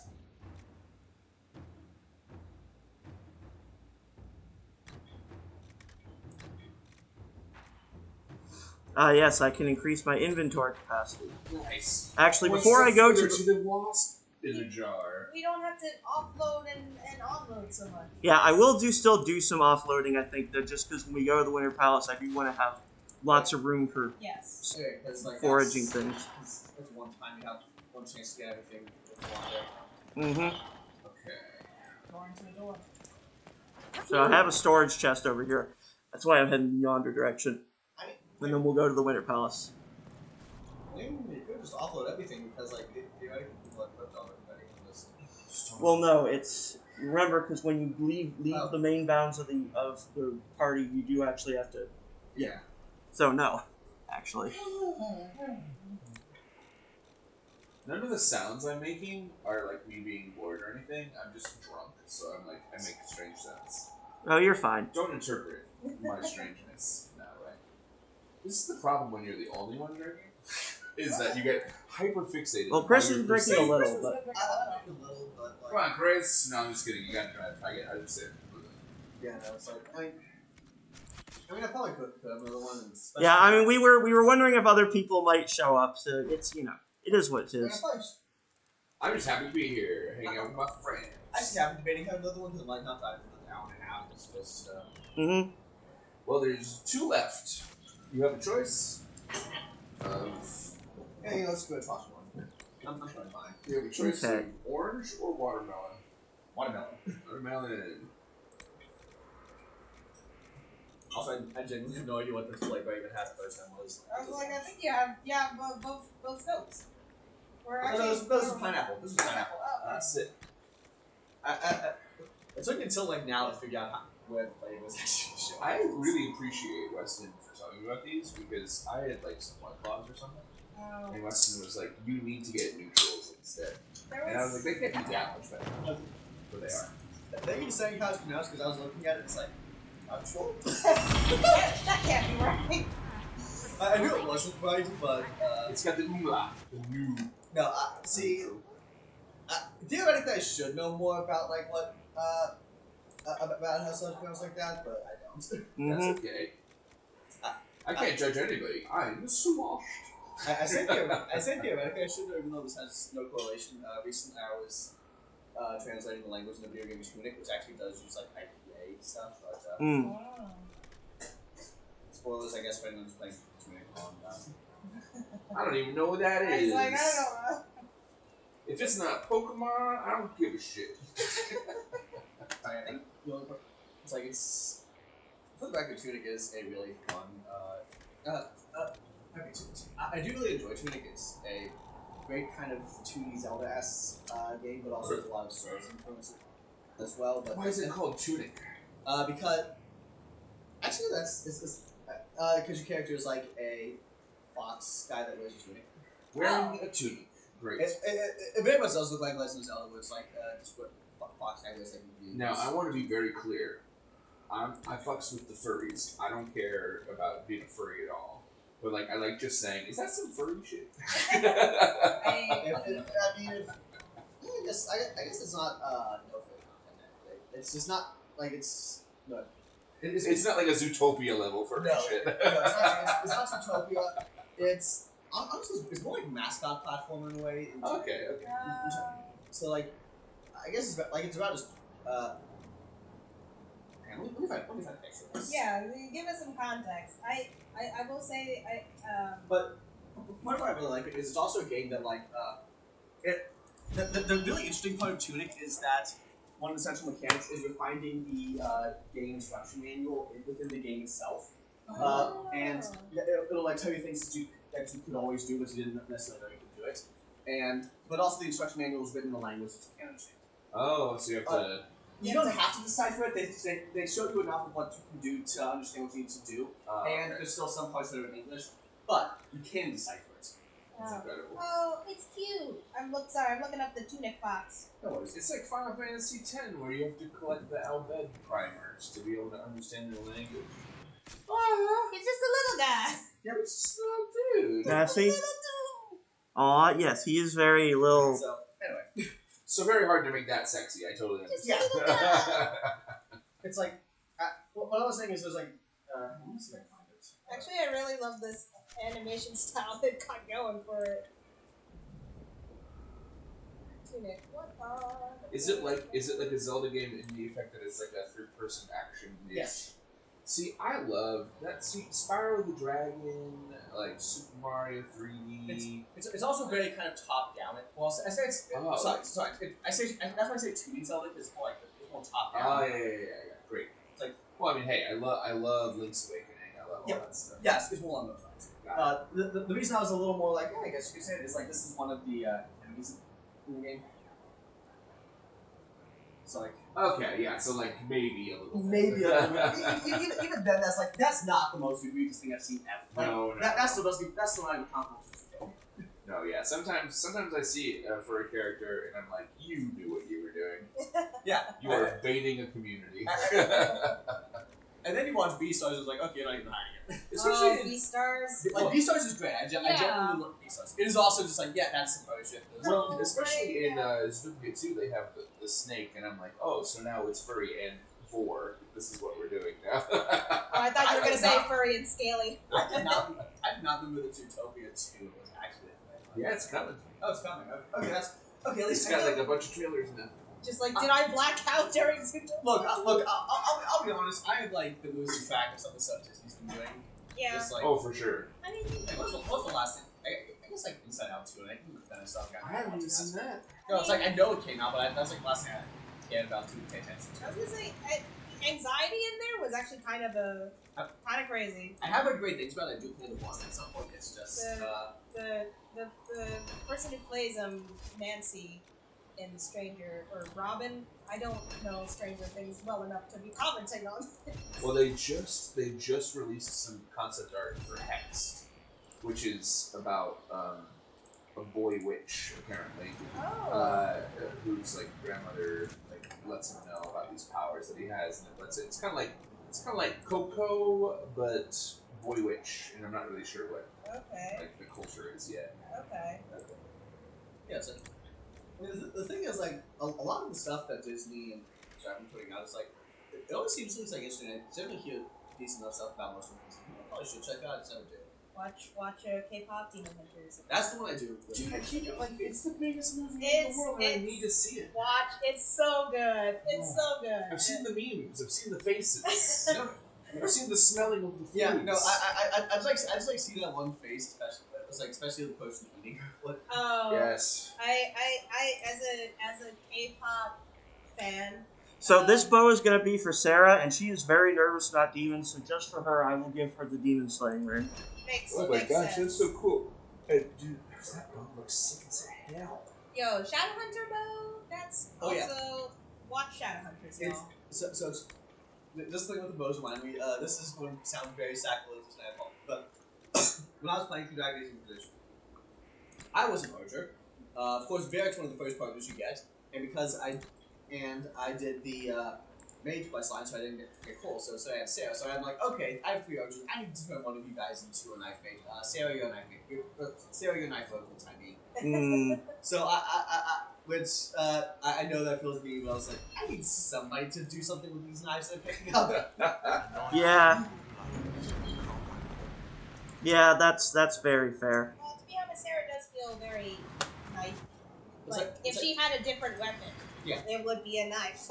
And like, I'm not even sure you can have Varric be a knife. I'm not sure yet. He's too Yeah. attached to Bianca. Yeah. What happened with that one? Oh, we're gonna get back to that. We'll probably today. Actually, well, I kind of want to wait for Liz to be back for us to follow up on Liz's quest, but yeah, or Varric's quest, but yeah. But yeah, I was playing Archer, so I'm like, I'm not changing because I want to play Archer. Can't change Varric, so sorry, Sarah. Yeah, that makes sense. And then as soon as I got Cole, I'm like, okay, cool. Well, you know, I'll respect Sarah's path though. Why would she, Archer? The spies are definitely daggers. Well, no, Sarah's a thief, not a spy. Remember, it's Liliana who's the spy. Wait a minute. Oh, because that's what we messed up. Yes. Yes. Yeah, and I will say, Sarah is clearly meant to be like a Robin Hood figure. Yes, that's why I fucks with her. Give to the poor, Sarah. Yes. So instead you romance red-headed thief No, I was just wrong, because I was the red-headed thief that would use bows and arrows. And then I wanted Sarah because Sarah wanted to kill the bourgeoisie, and I was all about that. Okay, that makes sense. So I was, for a second, I was wondering if you might be thinking Origins instead of... Because you can romance Liliana in Origins. You know, maybe, but you know what? I saw that corner in that all the book nooks and the cushions and everything, and I'm like, I've had sex in that room. Yeah. That's yes. Sarah, I have had kissy faces with you in this room. Yeah. I know what's going on here. Oh, I'm just upgrading. I'm actually getting some upgrades for Bianca because talking about this reminded me. Love that. Soul kisser. I think genuinely my play for uses most of Because the thing is, you can't change out Bianca, but they made it so to keep him competitive. There's all sorts of upgrades and stuff you can give him. Yeah. You said trick Bianca out like Bianca is the card that... Yes, and I mean, she deserves it. I mean, she's fighting with us. Exactly. Nothing but good things to say about Bianca. Everyone loves Bianca, yes. In Origins, can you have a big dog as a friend? Yes. Yes. So, that's... Pets. Well, that would be another reason for us to go to that Origins. dog, I was like, dog for life, I don't care. And that's why you play Vilna, because you get a pet. I love pets and like animal companions in games. Heck yes. Like, you know, in Stardew, I remember seeing a post where someone was like, "Do people like kiss like the dog or whatever? Like, I'm gonna show affection to the dog every night." I'm like, who's not showing affection to the dog? Okay, best thing, I think it was a 1.6 update. It was definitely, but allowing you to actually purchase more pets and especially get the point where you can purchase turtles as well. Oh yeah. Oh my god. I do love a turtle. I want to say that was a 1.6 update. I could just be wrong, but I really want to play the 1.6 update at some point, just because of the little raccoon family or whatever that I heard. 1.6 has to be out on mobile. Like, let me look. It probably is. Like, it's just been a while. I genuinely refuse to believe that Concerned Ape would announce 1.7. Yeah, because he was like apologizing every other day. Yeah. No, it probably is. I just haven't been on Stardew in a while. But what my criteria for a second playthrough to stop my current one and go to a second one is I need to befriend Jazz and the dwarf, and I keep forgetting they exist. Okay. Console and mobile ports of 1.6 will be released on November 4th, 2024. So it's I'll now. let you know as soon as I do. Oh, okay. Hey, you should. I would say you should download it because 1.6 is fun. You get the raccoons and stuff. I want the chewy grass. You get the raccoon, you get the grass, you get the email, you get the you get like next level skills. I forget what they're called. But I was saying on my my second playthrough, I wouldn't want to romance Alex. Oh, I've been doing that right now. Actually, it's fun. that was what I did my most recent playthrough. Like, let's see, who have I romanced? My first playthrough romance, my second playthrough romance, third playthrough romance, fourth playthrough romance Alex. All of that. I also want to do Sebastian, but only because I know that you get frogs when you romance him. So I'm like, I want frogs. It's like, it is kind of funny that, especially that as a straight guy, played through Stardew Valley that got the farm story to one point Alex. Mm-hmm. I hear he has a compelling story if you play male farmer. He does. Like, it's genuinely great. Like, it is just very funny that as a straight guy, like, all right. Just because of course Stardew Valley does have a little bit of like good story itself. So. Okay, actually, sorry. One more thing. I do want to get more blood bones before we go because we just gotta we gotta take. You gotta get bees. Yes, exactly. Bees. Ah, they're in my eyes. And also for a meme, Chris will get bees. My God. Let's talk about Yep. loves. I came to see if I could steal you away for a few minutes. For myself. Oh, goodness. Quickly then, before anyone needs something from us.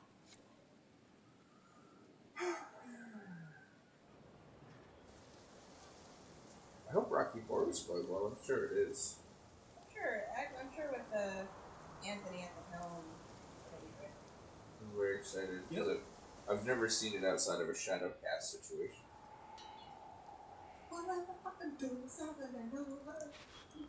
Oh yeah. I will say, I think one of the craziest Rocky Horror related thing I've ever seen was like when Lee covered Rocky Horror.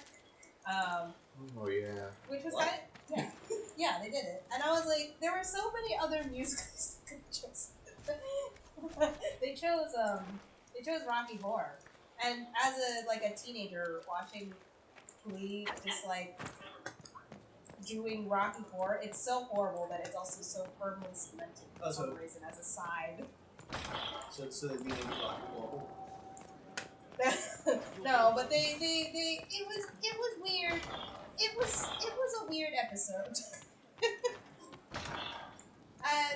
Glee made a lot of questionable choices back in the day. Oh yeah. They made a lot of weird choices.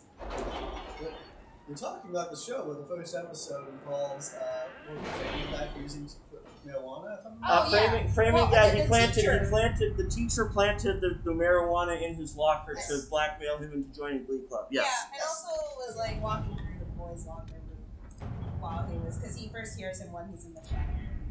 That was kind of weird. The Empress before Corypheus. 2010's The only question is, teen how? were weird. We know how. At the origin of Grand Duchess Floriana. During the festivities, Celine will be meeting for...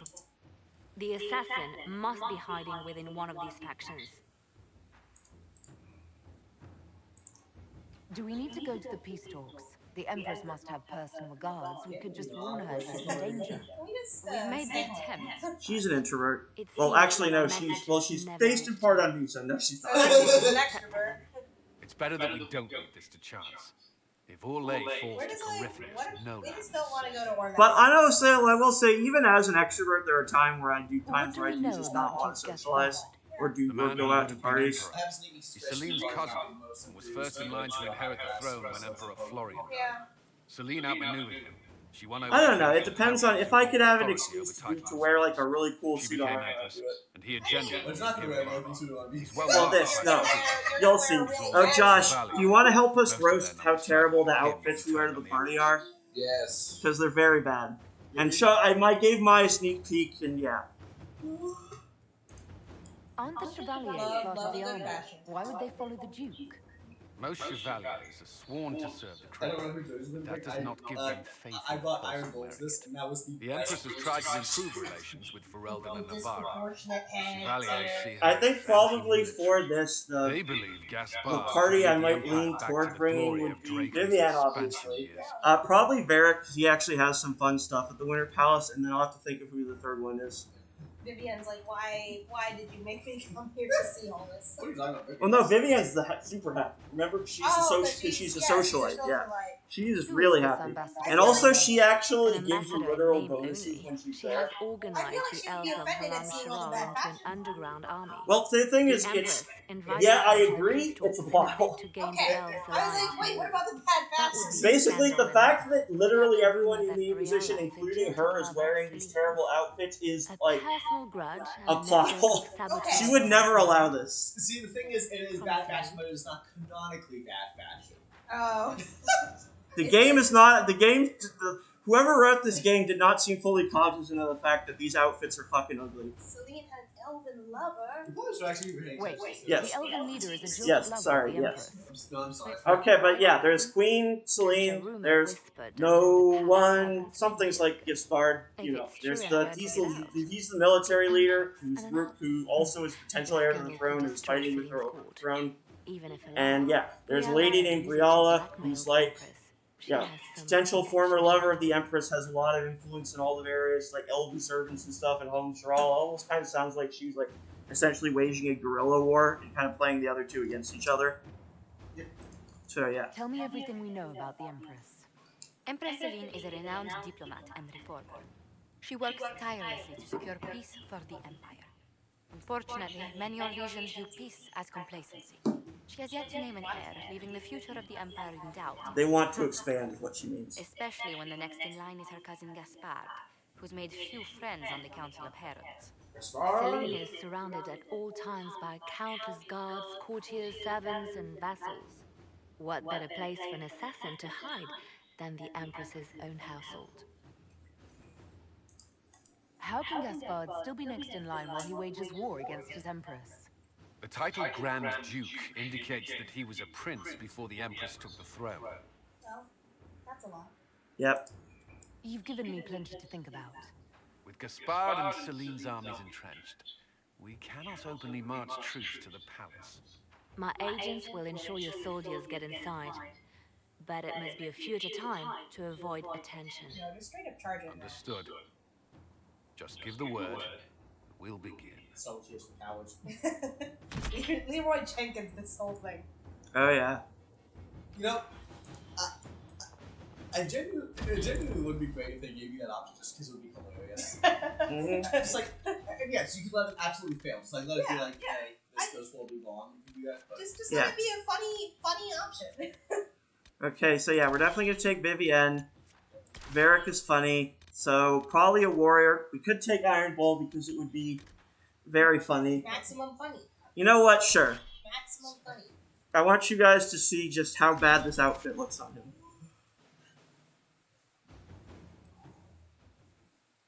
please tell me they showed Wolfen cussing.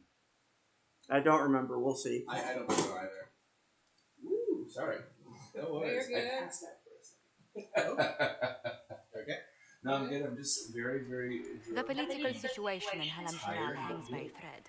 The Empress fears our presence could sever it. She was afraid I dropped this. The Grand Duke is only too happy to have us at the ball as his guests, so our invitation comes from him. Whether we act as his allies or Yeah, the bald upset guy. the balance of power, he gains an opportunity, if not a clear advantage. Mask is not proportional to his face, but whatever. I mean, every person. God. Oh. It is a great pleasure. Boy. Also, it's The so rumor shiny coming and out of it's the weird. Western It hangs Coast off our saying bodies battle really an weird. Army of demons.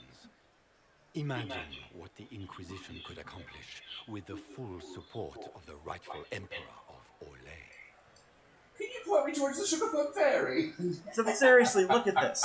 Look at this. Everybody is in a production of the Nutcracker. I feel Yeah. like you started wrapping that blue shawl around you and it gave up. It's just like the other... Yeah, Like you a know little how, bounce. yeah, you know how I said that the mom from Playful Kiss doesn't wear jewelry, right? Yeah. Our Inquisitor doesn't. Oh, actually, literally everyone's scarf is like that. So apparently, none of us know how to wear scarves right. Also, none of us know how to use a belt. Yeah, I'm like Yes. staring at that belt. It's like, what the What fuck? is that? Yes. Which one was the rightful one again? I keep getting. Sorry, I just thought this was the funny. Yeah, funny no. Oh, one. yeah, yeah. Handsome, charming one, of course, my lady. I am not a Comparison man to who us, forgets yes. his friends, Inquisitor. You help me, I'll help you. My lady, are you prepared to shock the court by walking into the Grand Ball with a hateful usurper? They will be telling stories of this into the next age. Sorry. Good question. If I get a closer look at it, I might have. Let's see. You want to be?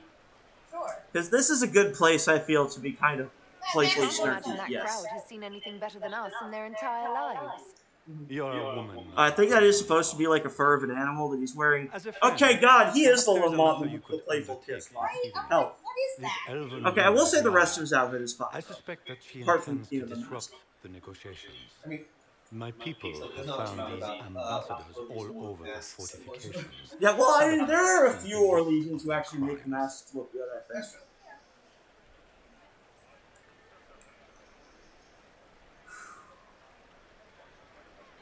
What are we dealing with? Sure. That sounds like something I should look into. Be as discreet as possible. I will say the outfits will also get worse the more you see how everyone else is dressed. You realize how Our painfully out of enemies place will we look. make us look like villains. We're keeping the I was court gonna say, in those with outfits, that might actually be a little. Shall That we? might be a big ass. Also, genuinely, I think they probably put some best on these. Oh, yeah. Is that the Inquisitor? Yeah, and that's only the Elven Inquisitor. I kind of suspect other Inquisitors it might not look as good on. But yeah, look, everyone's wearing like fancy dresses and like cloaks and stuff, and we're just wearing this. Also, be discreet about it. The first thing that comes out of someone's mouth is happy and Yeah, and the thing is, I really do. I'm just like, okay, Leliana, Josephine, Vivienne, and Dorian are all huge fashionistas, and all of them let us go here dressed like this? How did that happen? I have spent so long talking to Joe about this one, and like, every single time I look at it, I'm like, this is Char Aznavour's outfit from Gundam, except like the stupid version. Oh my gosh, it really is. Because like Char Aznavour makes that look good. Like, yeah, it's different. It's better. The cut is better. There's no weird belt thing. Yeah, it's less shiny.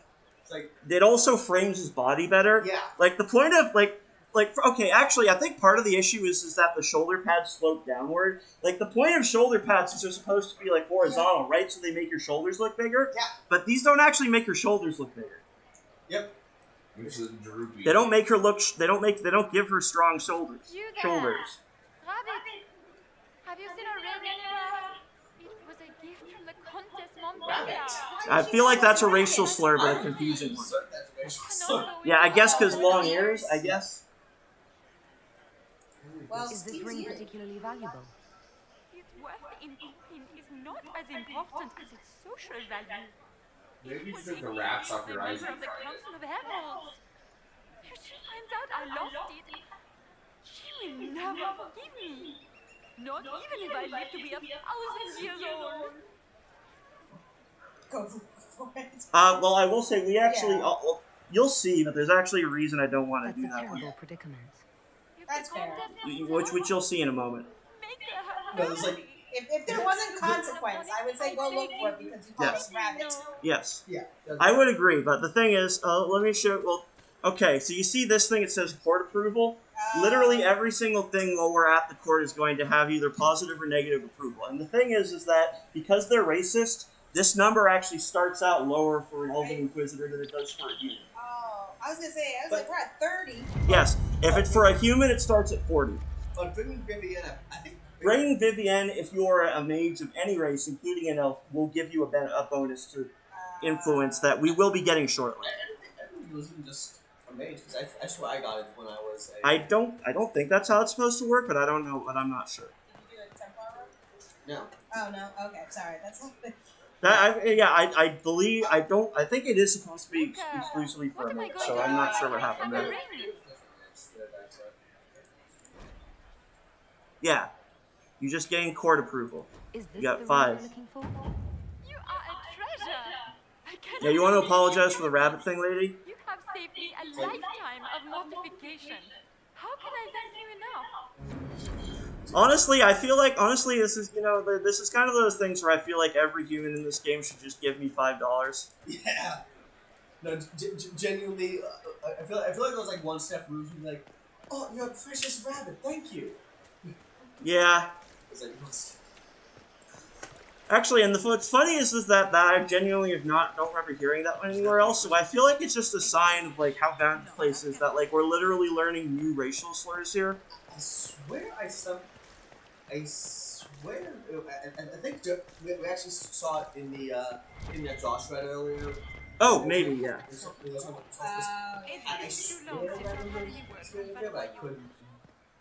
Maybe I'll just rewatch this later to see if Okay, yeah. Let me know if you find anything. And then also react to my voice like, is that my voice? Yeah, it's weird for all of us.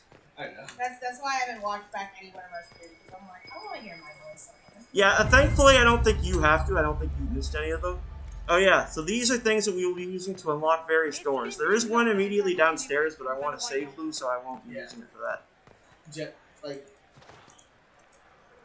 I'll probably talk about this a little later, but those things frustrate me. Oh yeah. Yeah, and I do remember what's in that storage thing. There's like a couple of useful weapons and stuff, but it's not super special or anything, so I'm going to save that for more important later stuff. You watching this again, I'm realizing part of why you frustrate me is I love exploring, and these things just... Almost put you in the wrong frame of mind, yes. Please, leave. Oh yeah. I'll just say the short version is you do not find enough of them to do everything you want. Yes. I will say read the bad outfits. We don't blend in with almost any, other than the carpet on the stairs, we don't blend in anything color-wise. Yeah. Well, how are we being? We're actually being very noticeable. I think that the screen was investigating, not specifically being screen party, but like still, it's like the fact that Joy just that noticeable is like, hey, who's Yeah, this is not good for eavesdropping. This is not a good eavesdropping outfit. No. My spies said the bodies were beyond counting. Surely the Empress will put an end to the war. It might be a gameplay reason they don't want. Like I can see it being like a gameplay reason they don't want to too much. They want to all people to see a character, but yeah. I see that. But then again, like it's not like the rest of the outfits are like always super hard contrast against the environment. No. Like I always end up when I'm talking about stuff like this. I'm like I try to see the reason why some choice might have made it. I'm like, well, wait, never mind that. Yeah, Sometimes, well, this outfit, you know, so I watch a bit of like fashion, like YouTube stuff. Yeah. And sometimes the advice is like, you know, sometimes you just need to belt that, like, you know, like you have a dress or something and you belt it. I'm like, not everything needs a fucking belt. blackmail material. Nice. This is how I feel about this outfit. Not everything needs a belt. Yeah. I mean, that's kind of like the 90s. Remember, like, the 90s comics where Kara's pointed out that they just like to put belts and things and everything? Yeah. I'm also remembering, like, Tetsuo Nomura's designs. Oh, yeah. Yeah, as for why this is a thing, why this outfit is designed the way it is, honestly, yeah, I don't think there is a good gameplay justification. I think... Okay. I think maybe I genuinely think that whoever came up with this level is just not very good at fashion. Inquisitor, a moment, if you please. Look at how she looks there. I must warn you before you go inside. How you speak to the court is a matter of life and death. It is no simple matter of etiquette and protocol. Every word, every gesture is measured and The shoulders are also awful too, though. That's the thing that really bugs me. Like, they don't actually, like, the shoulder pads are supposed to make your shoulders look stronger, but they don't. Very weak. Yes. Didn't we have a theory at one point that these were originally supposed to be riding outfits that got repurposed? Yes, I think so, because they kind of look like the outfit you wear to, like, go, like fancy, rich, bougie people would wear to go, like, fox hunting on a horse. You know. So, I have no idea what's happening here. Don't they sound delightful? I'm shocked we haven't invited the court to dinner at Skyhold. The game is like Wicked Grace played to the death.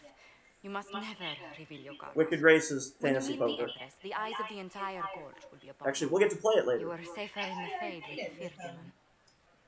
I will. Maybe, but no. This is something much more extensive. The belt drooping, just like it's not just the fact there's a belt. It's the fact that the belt then has that like dangling part in the middle. Oh yeah. Also, I will say the actual cut of this jacket is kind of weird too. Like, see where like the way it's, I guess, kind of fastened or buttoned or whatever. Like it's like at an odd angle that just makes it look really weirdly loose. Yeah. Like, you see, like, I'm highlighting the angle of this. What do you call it? I'm more bothered by the sleeve meeting the wrist cup. Meaning the gloves. I think it's just bunched weirdly. Yeah, why is that bunching there? I do not know. Anyway. You're just full of joy and light this evening. Everything will be fine. It's like, she's like the Andraste, watch over us all, yeah. Everything is fine, yes. Everything is fine.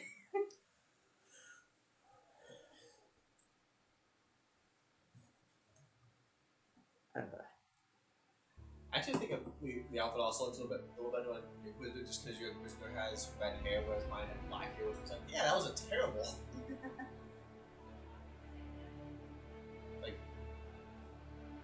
like it still looked bad, but I think like it looks even worse when the Inquisitor just has like all black hair. Oh yeah. Yeah, my Inquisitor pulls it off better than some other characters, but honestly, I still don't think it looks good even on her. Yeah, it's like... I just couldn't find a picture of my Inquisitor. It very much does not look good on my like.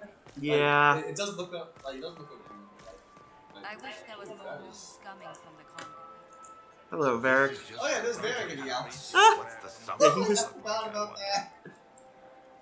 Shit. I just saw two dwarves from the Merchants Guild go inside. God, yeah. If anyone asks, I'm not here. That looks so bad. Yeah. It will take Honestly, some time even to the get fact our that men even into the Cullen, palace. who I feel like has the Let right you kind of in. body type for this, doesn't really look good. It will Is take some time to get our men into the palace. It's like, I'll alert you it when feels we're like ready. it should look better on Colin. It's the How belt. can they call this a vestibule? It's a foyer. Also, it's also the scarf is also like the sash is too wide at the bottom. Yeah. Celine was The having longer the you stare entire at it, the wing more it's redecorated. Isn't and it is shocking to me because like yeah, I get that the Orlesian masks and stuff look kind of weird, but honestly, like I would say that most of the game's costume design is at least passable. Oh yeah. But this is just so bad. Like it really is just horrifying, isn't How it? long can Orzammar Yes. hold out with trade disrupted? I cannot wait We for have reserves of food Iron supplies Balls. to last a few months. Oh yes. But the king wants Especially trade having looked at it a resumed bit. before Now, man, battle you starts. just have that on Iron Ball. I will say worse than the jester Interesting. pajamas. I hated those too. Jester pajamas. The original white. Oh yes, yeah, those are also Where I kind was of bad. like, every time they went into the war table, everyone was had all this drip, and we were in this all weird white outfit. I did not like. Yeah, that was. I agree. It's not very good, but this is worse. Yes, but worse. Significantly worse, I would say. Gaspar never struck me as pious. He must think he... There's a reason I wanted to be here for this one, and I like wanted before this, but I was fascinated with these stuff. And I'm not even a fashion person. I like. Yeah, but I honestly feel like talking about these outfits has genuinely led both of us to learn more about fashion, just because it's like I know this doesn't look good, and I'm gonna try and figure out how to put my finger on why it doesn't look good. Yes, the proportions are all off, but also the colors I don't think are very good either. Like it's a really weird shade, it's a really weird shiny shade of red and everything. Okay, Maya, are you familiar with Charles comparing to earlier? Yeah.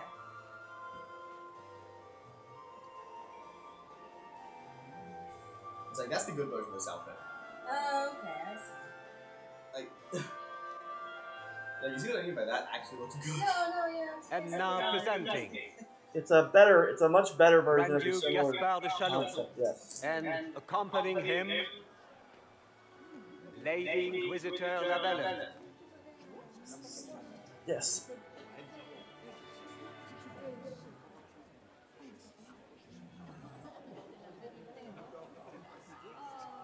Vanquisher of the rebel mages of Ferelden.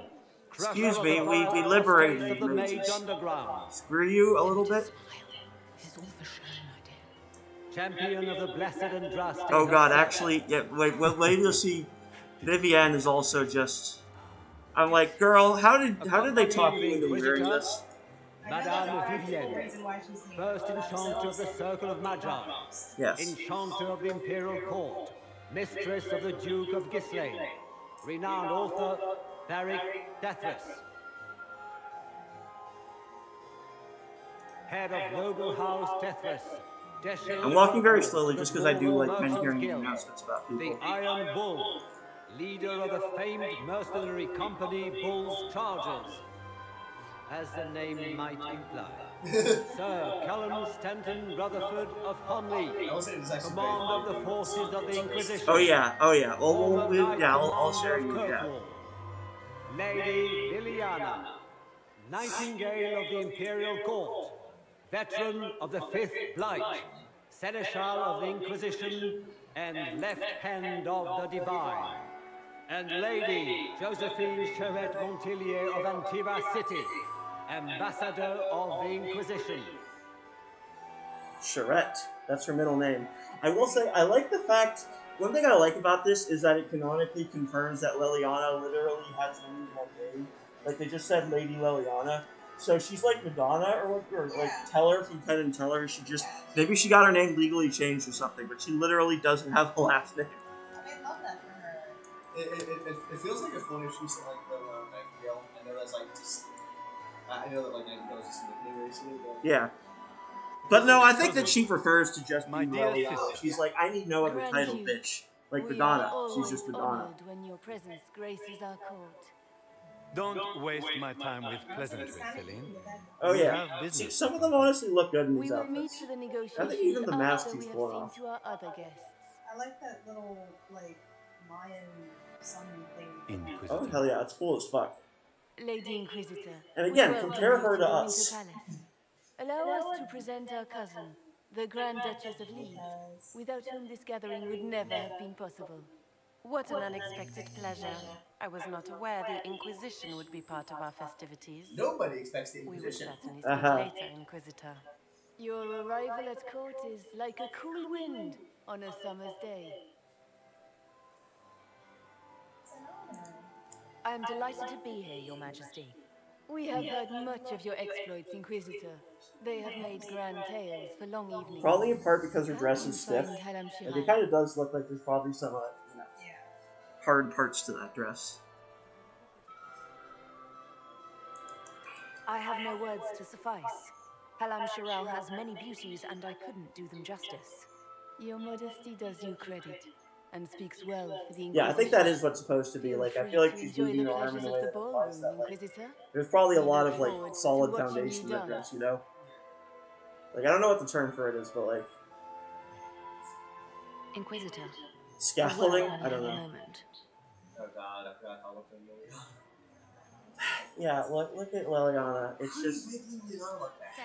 Yeah, Liliana is gorgeous and looks good and everything, except this. Like, I've forgotten how much Liliana is. Oh god, ew. Yeah.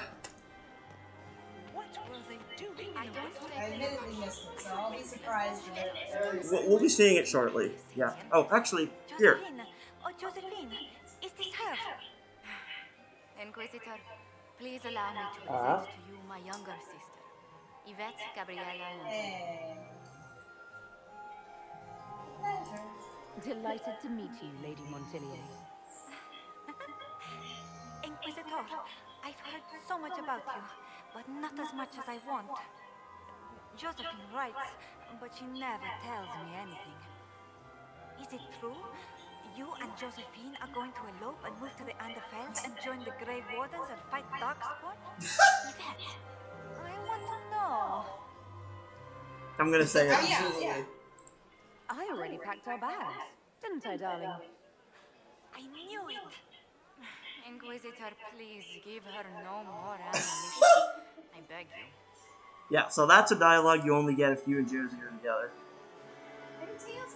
Any tales about Josephine? Yes. This may be my only chance to hear about when Josephine was a girl. Oh yes. Yvette just pulls out a bunch of you about when she was 10 and... Yvette. Stop.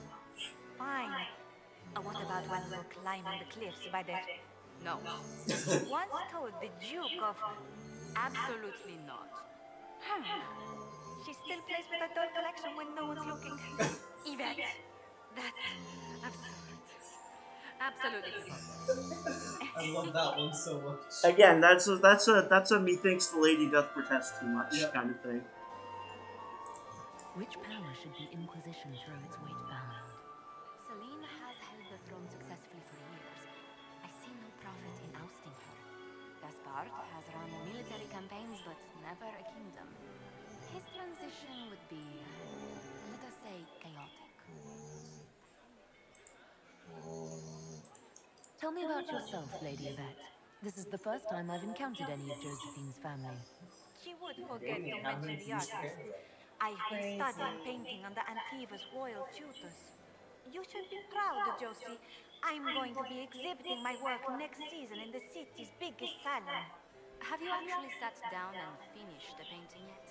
I must wait for my inspiration. And I must wait for your tutor's picks. I love how much you get of Yvette based off how she... Yes. And I will say, I think they do make a good job of making it believable that these two are siblings. Yeah. Like, you can tell. Enjoying the ball? I see many of them. The dancing is so dull, your worship. But the Empress's gallery is magnificent. Yvette. Sorry, Josie. Go on, Josephine. Half our royal must be empty. So many of the Empire's finest are in attendance. They've noticed the Empress paying you special attention, but they don't quite know how to take advantage of it yet. This uncertainty won't last long, I'm afraid. Oh, by the way, the reason why Halam Shiral is, you may notice that's a weird name that doesn't sound French. That's because this is in the Dales, and it was actually the capital of the Dalish state before it was destroyed. And so literally they took the Elven capital, they repurposed it into the Elysian capital, and they kept the name as a reminder of the fact that they stole it. So it's, horrifying. Like, I hate it a lot. I'll see you later. Another time.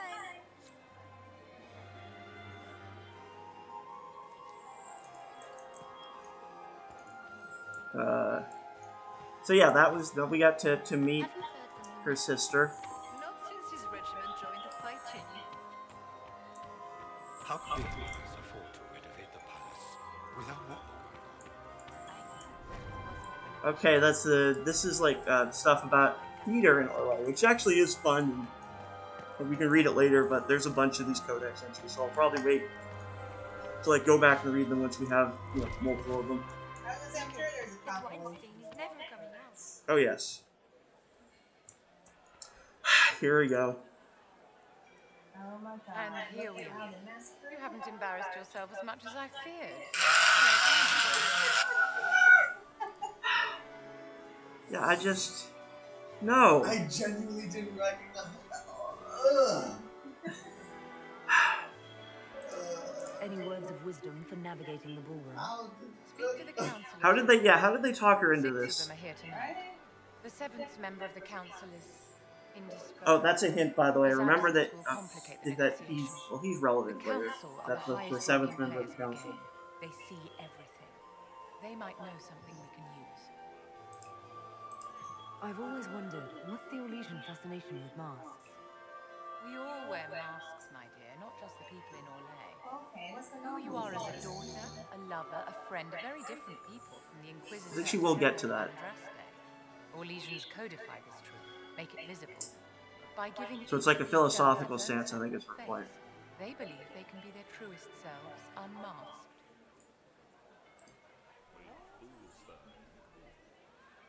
I will say it does actually kind of remind me of, in some ways, like hijab and stuff like that. How you only show your like unveiled face, to like close family and stuff like that. I feel like there's a little bit of a similarity there, but not as gendered. Cole is behaving even more oddly than usual. Someone should keep an eye on him. It seems like you enjoy this, Vivienne. This is the game, Inquisitor. Of course I enjoy it. If I didn't, I'd be... She's like, I don't enjoy the outfits, though. Tell me, Vivienne, where do you want the crown to fall? What I want is irrelevant, darling. Orlais requires stability, and that is best served by Empress Celine. Be ready to act when I give the signal. Always, my dear. Oh yeah, see how we have 45 now? That's because that going to 10 is from having Vivienne with us. Because she is Empress Celine's court enchanter, like a position, power in the court. So of course, when she's here, it's like, oh well, we're like the good, legit mages. Is the idea. That's kind of how we come across. Oh, there's this lady. Perhaps we can speak later, Inquisitor. We will come back to her. I had hoped to tour the Oh. Royal Wing Gardens again. Oh yes. This Just as they are the finest in the Empire. It's such a pity the wings. Look at all these people around Cullen. Inquisitor, did you need something? The sooner we track down this infiltrator, the better. You've attracted a following. Who are all these people? I don't know, but they won't leave me alone. I take it you're not enjoying yourself. At this point, the headache I'm developing is preferable to the company. Do you have any advice? Orlesian social events don't Oh, yeah. fall within my area of expertise. There are a few here we can trust. Be careful. Cullen's romance. Yeah, it is sweet from what I remember. And you can in fact like actually marry him. Like you'll see a wedding everywhere. Who do you think the Inquisition Oh yeah, he's should great. keep? I do. Gaspard's claim I to appreciate authority Cullen is more fair. and more. One of the things that I appreciate about him is that, people are like, oh, well, there are bad cops in the system. You can be a good cop. You just have to, work within the system. But Cullen's kind of the answer is like, no. Once he realized the Templars are corrupt, he's like, no. The only way to challenge is I have to actually stop being a Templar. Yep. And yeah, the more I look at Cullen, it's like, he does wear the outfit. those. Yeah, but it's still not great for him. Like, the color is not good on him at all, I don't think. It would be easier if people would stop talking It still has the belt. other people, not you. I'm sorry, I was wondering what to call that. Yeah, the belt dick. I will say you will overhear all of them fawning over you as you walk past sometimes. You must dance with me, Commander. Oh, yes. You cannot stand about with evening. I'm afraid not. Thank you. So yeah, like, all of them, men and women, are all hitting on him. Well, actually, Cullen probably hates that. Yes. I was gonna say, Cullen did say he was no hitting. Yes. All the people are thirsty for Cullen. So never mind. I hate that for Cullen. Yeah, poor guy. Oh yeah, here's the Empress, and oh yeah, actually, here are all three of them. So we got Celine, Gaspard, and then this. Hang on, weird camera angle there. I was like, look, berries. Oh yes, that was. Okay, I guess they don't really want us to be standing here, which is why they keep. But the lady in green is Briala, the elf lady, who may have been maybe an ex-girlfriend of Celine. Yes. And they were roommates. A fun romance. Oh my god, they were roommates. I think it's hilarious how they roommates. Yeah. I have to find Liliana. But on the other hand, I don't want to because... Oh, I think we do actually have to leave the wall to find her. So yeah, but like, okay, just wait. It'll hurt you. Yeah, I was too busy focusing on the subtitles. I was hoping I would catch it. What did the Duke say?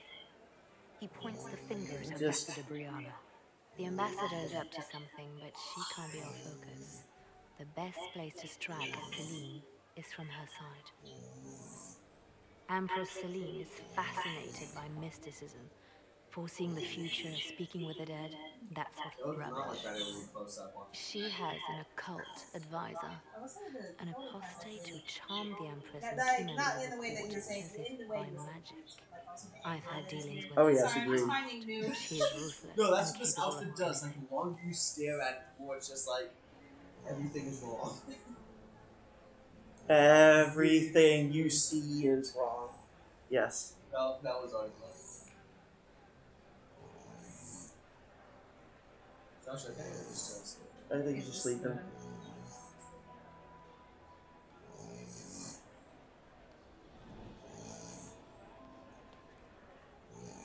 Okay. Yeah, again, I'm checking this frequently just because there's a lot of things that could potentially go wrong. How can Celine openly keep an apostate in the Imperial Court? The Imperial Court has always had an official position for a mage. Before now, it was little better than court jester. Vivian was the first to turn that appointment into a source of real political power. Because Vivian's a when baddie. the circles rebelled, technically every mage became an apostate. The word lost much of its strength. Oh, I will say, the character they're talking about, we'll be meeting her later, but she's actually also a returning character from Origins. Oh, yes. Let's see. You think she's controlling the minds of the court? That's powerful blood magic. She's worth investigating. Can't be sure of anything here. Both leads point toward the guest wing. It's a promising place to start. I'll coordinate with our spies to see if I can find anything better. I will be in the ballroom if you need me. Yeah, Liliana and her, they tended to be rather catty to each other in Origins, so I think the way that Liliana is speaking here is rooted in memories. Makes sense. Most of my memory, without anything, Origins, I just remember the cutscene you showed me of, said characters and... Oh, yes. Yeah, she's catty with everyone. The character, I mean. Well, again, well, you'll better take a closer look. Okay, yes, there is a thing to find somewhere.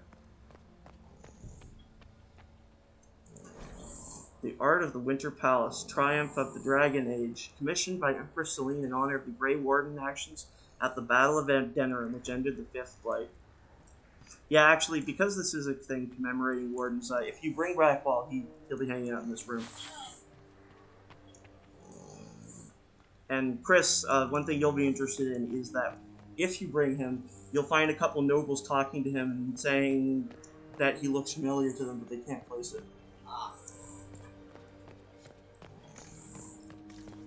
We'll ask if there is a suitable stopping point in the near Leave future. us. Well, yeah, we're this is. I mean, I think this is probably the last. We're just gonna finish this. Yeah, it's about. I think a half an hour will be a good amount of time to finish this. We are not serving So we can be done around 11:30. We're gonna Okay. The package is in the guest wing. Upper room. The one of the garden. Statuette.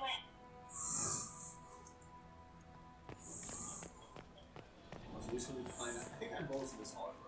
Yes, he is. Interesting.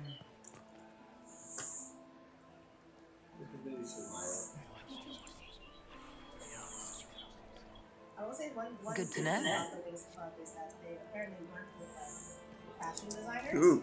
And so that's why you mostly don't see any bad outfits. And that actually reminds me of one of the functions from Drug Addict. One of the main characters is supposed to be like fashionable, but because the author has submitted that he had no fashion sense, he actually just he lets the fans submit outfit designs and incorporates into the story. That's cool. That's fun. Sometimes you just need a consultant. Yeah. Honestly, I think that's a fun way to do it, just like so the fans to participate a little bit. Oh, great, Waste yeah. of time. Because, like, yep, I know I am not fashionable enough to do this character justice. Okay, more Illusion Theater compendiums. There's a thing. Oh, yes. Is it here? Yes. Coins. Oh, yeah, those will come in handy later. There's a fountain to throw coins into. Oh, we're talking about the Council of Heralds. This is one of the members of the council. Well, the Inquisitor. Here as a guest of my nephew, no less. I'm curious. I didn't know the Grand Duke was your nephew. He's my brother's eldest boy. Always a difficult child, Gaspar. Never listened, never did what he was told. He was raised a prince. All his life we told him he would be emperor. It was his destiny, his duty. What else should he do with his life if not fight for his destiny? Have you noticed anything strange this evening? My niece Florian hasn't spoken to me all evening. That's not like her. We saw Florian next to Celine just a bit ago. What can you tell me about the Civil War? If you are hoping for insight, you've come to the wrong man. It's war. It is brutal and terrible and sometimes necessary. There's nothing more to say. Another time, my lord. I mean, I think he looks pretty good. He looks very... I don't know how to describe it, but he's pulling it off, I think. Oh.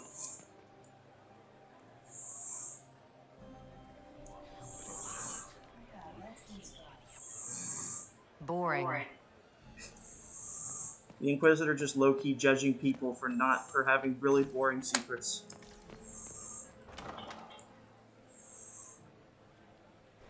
My lady! My lady Inquisitor! May we have a word? It is very important. The Empress has sent us with a message for you. I mean, so if you know which one of you sees no evil and which one of you speaks no evil and which one of you hears no evil. We three wear the masks of House Valmont. They signify that we are public faces of the Empress. They are also extremely fashionable. I mean, their masks look fine, I think. I'll give them that. I'm always honored to hear from Her Majesty. Oh, she is the honored one, Inquisitor. Empress Celine is eager to assist the Herald of Andraste in her holy endeavor. She will pledge her full support to the Inquisition as soon as the usurper Gaspar is defeated. That's a generous offer. The Empress believes wholeheartedly that the Inquisition is our best hope for peace in these difficult times. She looks forward to cementing a formal alliance. As soon as Gaspar is out of the way. But we have taken enough of your time. Please, enjoy the masquerade, Inquisitor. Actually, honestly, the vibe I get from these three is that they feel like they're about to tell you that you're going to experience your downfall when the forests literally come to your castle. As soon as you started talking, I was like, oh wait, it was this. Yes. Trouble before the trouble. Exactly. This is a private conversation. Oh yeah, there are actually opportunities to hire people at this party, which is fun. You know, that's how networking works, right? You go to parties, you meet people. You must be mistaken. No, I'm quite certain it was blood on the tiles. If they're playing the game done by me, very well. You don't leave evidence if you play to win. With Gaspard and that elf woman here, the only one playing to win is Celine. I don't like the way he said that, elf woman. You only say that because you fancy the Empress's pet apostate. It sickens me to think of the chaos those Maleficarum are causing across the Empire. Even you cannot deny that the Templars abandoned the faithful in their darkest hour. How can you condone that? They are the ones who should be brought to heel, if you ask me. Yeah, so those guys are basically having a Mage v Templar argument. And This is a private conversation. Putting Templars on a leash, good idea. Did I hear correctly? If you're interested in bringing the Templars to heel, you may have found an ally. If that's true, I would welcome an alliance with the Inquisition. I will get in touch with your Lady Nightingale. I have Hilarious that we're not looking that at might benefit your cause. Gentlemen. Yeah, the one thing I think that their issue is that the way it works is they tend to freeze the camera in the position you happen to have it when the conversation starts. And so sometimes that leaves it in a very awkward place. Like, this thing here. Yes. And that gives you little approval bonuses if you put coins in the fountain. That's pretty hilarious. Mm-hmm. Oh, and Varric is down here, if I remember correctly. Need more hollow statues. We'll have opportunities to get them soonish. Yes. Oh boy, here he is. Look at this.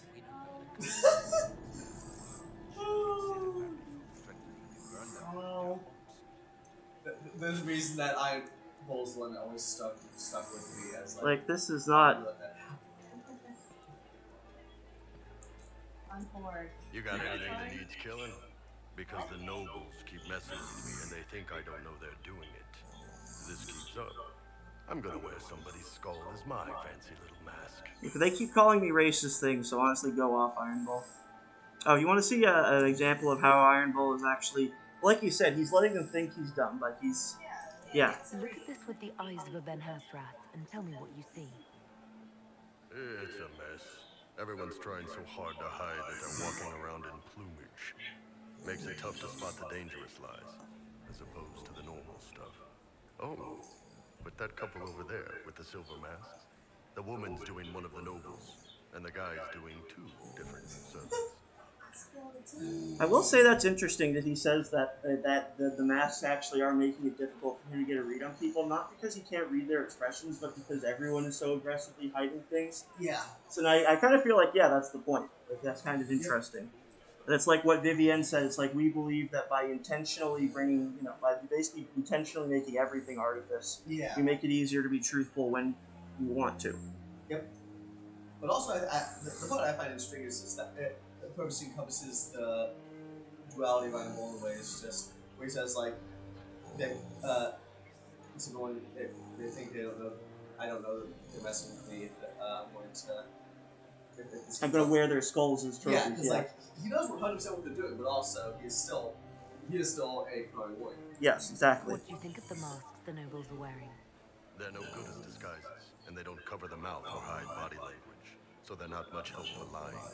As fashion goes, I don't know. Like, I think I've seen Dumber. I'm looking at it right now. Yep. Yeah. I genuinely would love to rewrite some of these conversations just to be smart enough. So it's like, yes. It's sweet until as fashion novels, and then you put me in words. It's sweet until you swallow and then hot. So it's like a what is it? Sour Patch Kids, but spicy. Personally, less makeup. Nothing on the assassins. Talk to you later, Bull. I'll just stay here and eat. Iron Girl takes everything wrong about that outfit. Yeah. I would love dialogue. Inquisitor Lavello, is there something I can do for you? I am Lady Marcelette, court historian to Her Imperial Majesty. What exactly does a court historian do? I am responsible for the historical records of the court. I maintain our library and record all official proceedings. Are you here to chronicle the events of the evening for posterity? Oh yes, this is a momentous occasion. The first meeting between the Grand Duke and Her Majesty since the war began. Even if, Maker forbid, the talks should fail, it is an important moment in the history of the Empire. Good evening, Lady Marcelette. Another time, perhaps. I like her hat. I was gonna say the glove in the lights makes it look like the hat's glove. It does, yes. Probably, I feel like she's standing there on purpose entirely for that reason. Yeah. Give it a literal halo effect. Exactly. She's doing her Instagram filter. Not one else gone in there tonight and come out again. Our man was supposed to make a pickup in the garden hours ago.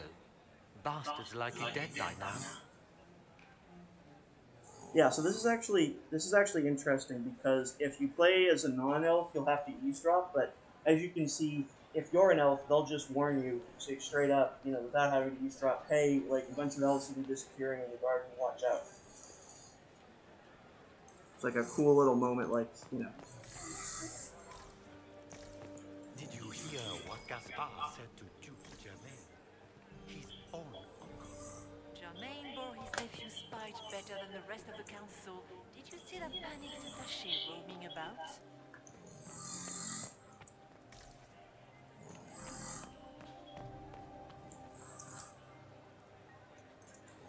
This way is closed. Please, use the main entrance to the ballroom. Oh, we're gonna find out later why exactly all these areas are closed off. Where was I? Oh, yes.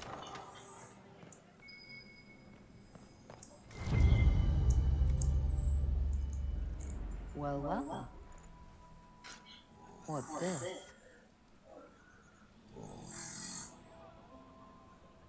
Investigations. Kitchen staff entered service wing by main stair. Vernon, Sophie, Marius, all different servants. It looks like they disappeared. Riala, we need immediate support down there. Something's gone wrong. It's like Riala's got all the servants basically on her payroll. Just merely being polite. Unlike some people. Don't give me that. I've seen the way he looks at you. Sounds like two husbands or boyfriends bickering. Oh, yeah, here's a guy. Philippe should Talk have to. returned hours ago, dallying with some serving girl while I deal with Gaspard's vitriol.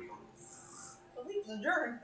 Yes, actually, that is what you're supposed to say, because it'll give you Running off to approval. play and leaving you with all the work. I've half a mind to inform the Dowager. That would teach him to shirk his duties to roll some elven maid. The night of all nights, leaving me to convey Gaspard's death threats to the council. Wonderful timing, Philippe. Thank you for listening to me fight. You are too kind, Inquisitor.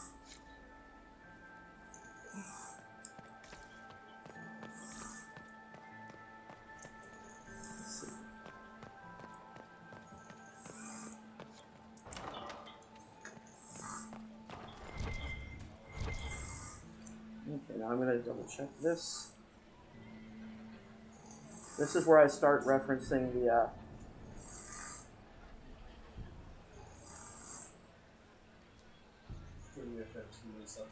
Yep.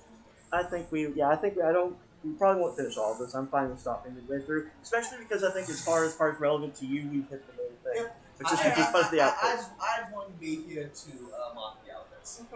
Yep. It's like, if I can make it down next time, I would love to try to be here to mocking the outfits, but yeah. But I'm not sure I can do that because you live in Maryland. That's totally fair. But I will say, if we don't finish this in time, that actually will give an opportunity for the others to also see and make fun of the outfits. Which they do need to see this. Yes, so that would be So I do want Jordan and Liz, if we can swing it, to see this. Jordan and Liz is fellow fashion girlies. Yes. Josie can just ask. I've been asking maybe I want to make sure we can Yes. And I mean, even without those two, you could tell that Josh and Maya both took one look at those and went, "Oh." Yep. Okay, so yeah, this is an off-limits area, so it means that we want to be careful because the longer we spend here, the more approval we will lose. Because they'll notice that, let's see. Okay, clues. Celine, we can discuss this like adults, can't we? We both know the weapon at Briala's disposal could not only turn the tide of our war, but every war. The Empire must control it. I do not believe you disagree. She is now a greater threat to Orlais than anything else. If you and I work together, we can wrest control away from her. Do not deceive yourself. She'll be open to negotiation or diplomacy. You know her better than anyone. You know that's impossible. Gaspard. Okay, so Gaspard is actually sending Celine a letter trying to be like, okay, we need to put aside our differences and worry about Briala because she has some kind of weapon that's super dangerous. Interesting. The plot thickens. Okay. Oh, wait, was that? Oh, no. If I recall correctly, there are some Hala statuettes up here. Oh, yeah. Oh, yeah. That makes sense. Oh. Hala.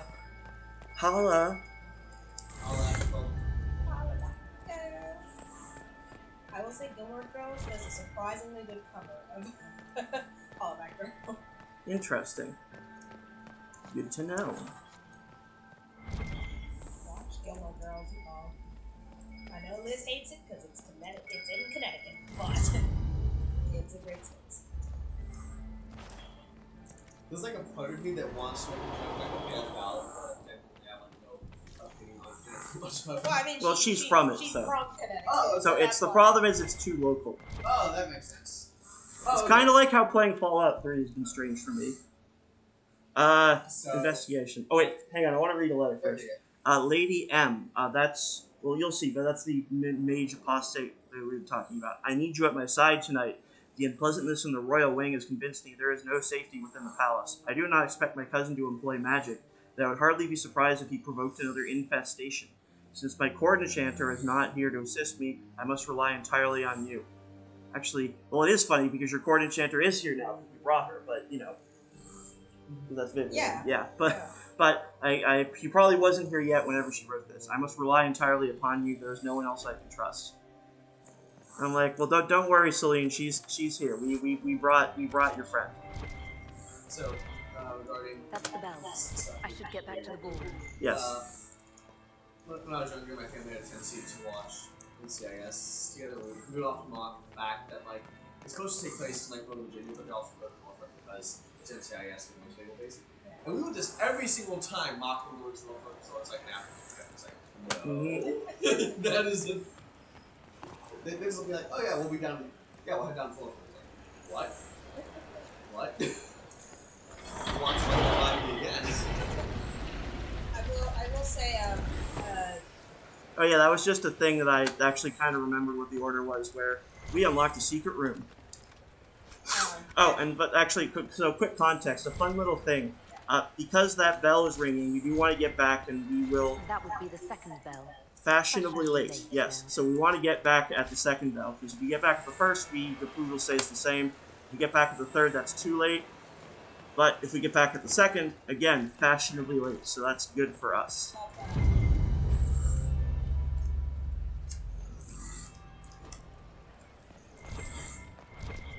So I'm going to just very quickly, going to take that.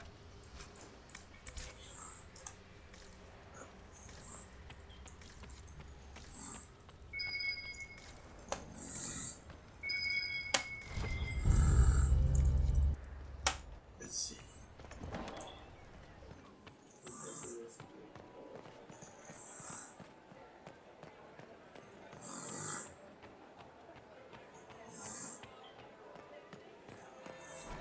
Crap. oh dang. Oh well, we'll have opportunities to get more of it back later. Now I'm just plain late. Well, well. What have we here? The Alright, here's the leader character. of the new Inquisition. Fabled herald of the faith. delivered from the grasp of the Fade by the hand of blessed Andraste herself. Okay. What could bring such an I mean, she's exalted being very creature sarcastic, if you here can to tell. the Imperial No, Court? I'm sorry. I was Yeah. commenting on her outfit. Oh yeah, Even I like you that outfit. That's what I took from that. Like, okay, girl. I will say it's actually there's something about this outfit that actually I'm gets here on funnier. I'll important tell you about business concerning the yeah, entire it's just a bit. empire. As am I, it seems. I am Morrigan. Some call me advisor to Empress Celine on matters of the arcade. And of course, the fact that she does look so good. Just You look at her standing have next to been us. It's like very busy this evening, hunting in every dark corner of the palace. I don't know what Perhaps it's you like, and but it's like I she looks hunt amazing the when you look at same this. I think she's literally prey. upstaping us. Well, actually, now she's downstaping us. So. Could they genuinely I not don't actually know. sign Do we? individualized outfits? You are being coy. I'm being careful. Not unwise, here of all places. Allow me to speak first, then. Recently I found and killed an unwelcome guest within these very halls. An agent of Tevinter. So I offer you this, Inquisitor.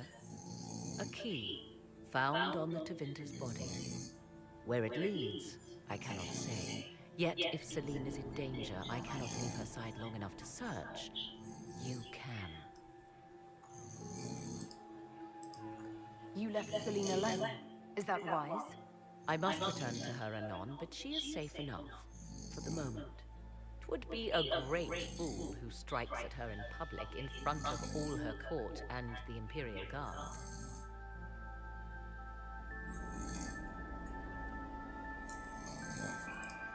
What's your interest in protecting Empress Celine? Are you her bodyguard? Do I seem a bodyguard to you? If anything were to happen to Celine, eyes would turn first to her occult advisor, even if they knew otherwise. There are sharks in the water, and I will not fall prey to them. Not now, not ever. Why did you kill the agent? He might have had useful information. I would not have slain the man on sight had he not attacked me first. Why? Undoubtedly I caught him in an illicit act. I did not know from whence he came until after the battle, and regret only that I could not capture him alive. What intentions the Imperium has here, I suspect you know far better than I. Briara's people are whispering about disappearances in the servants' quarters. This key may lead there.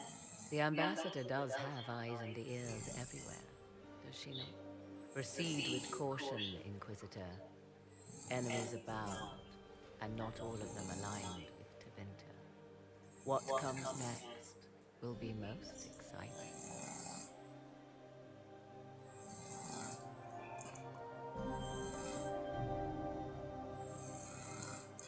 Okay, I think while I'm here, I'm gonna speak to Leliana because I can give her some stuff that'll help replenish some of the approval we just lost.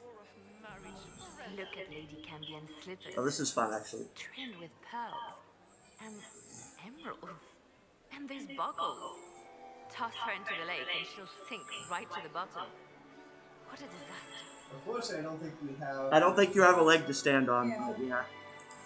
There's a Tevinter assassin on the loose and you're concerned about buckles on shoes. I'm concerned about the buckles on our outfits. Besides, you can learn a great deal about a person from their clothing. Yes. Golden jewels on a dancing slipper. Yeah, so why are you wearing that? Yes. Is easily lost and finds itself in the dust and dirt. Is unconcerned with the possibility of losing the I think shoe maybe. I or think soiling remotely. it. A vulgar display of wealth. But Lady Cambian's family has recently lost most of its holdings. They have their title, but little else. So, how did Cambian acquire such a grand shoe? What has she done? I do love this little speech, though. Tells you a lot about Leliana. That she's a fashionista and a spy. So, given the Cerulean speech from Delaware Squadron. Oh, yeah. You're different here than in Skyhold. More approachable, perhaps. This is Halam Sharal, Inquisitor. This is the Oh, Imperial yeah. Court. I need to watch that one. This is the beating heart of the great game. Of course, everyone is wearing a mask. I learned this very young. I was still a girl when I attended my first ball. All this, the smiles, the small talk, it is a dance. And like any dance, it can be learned. For some of us, it has become so familiar that the steps may be performed in our sleep. Who do you think the Inquisition should support? What we need most of all is a stable Olay. Either Celine or Gaspard can give us that. I found this out. I'm not sure of its value. Very interesting. It may not help our investigation, but we can put it to use. A little more dirt like this, and we might have some leverage in the court. If you find more, let me know. Have you seen anything interesting? Oh yes. Halamshirol is lousy with scandals and scheming. But no sign of a infiltrator, I'm afraid. I should go. Be on your guard. I always am. Hell yeah.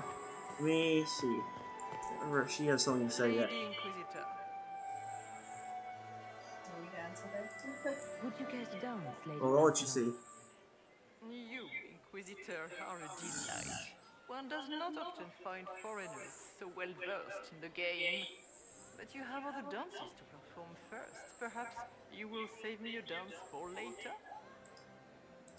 I'd like your opinion of this gathering, milady. It's doomed to fade, of course. Celine knows that. At least it should be amusing. We haven't had such a menagerie at court in living memory. Have you noticed anything odd this evening? Too few Imperial guards stand in attendance, my dear. That's also a clue about a thing going on. That there are too few guards. I actually know a few people, like just ambient conversation, wondering why there aren't more guards. Good evening, milady. And that is, we will find out more about that later. Oh, Vivienne, I'm so sorry. Thank you so much, my dear. I'll be ready when the time comes to strike. I got you, queen. I'm used to this.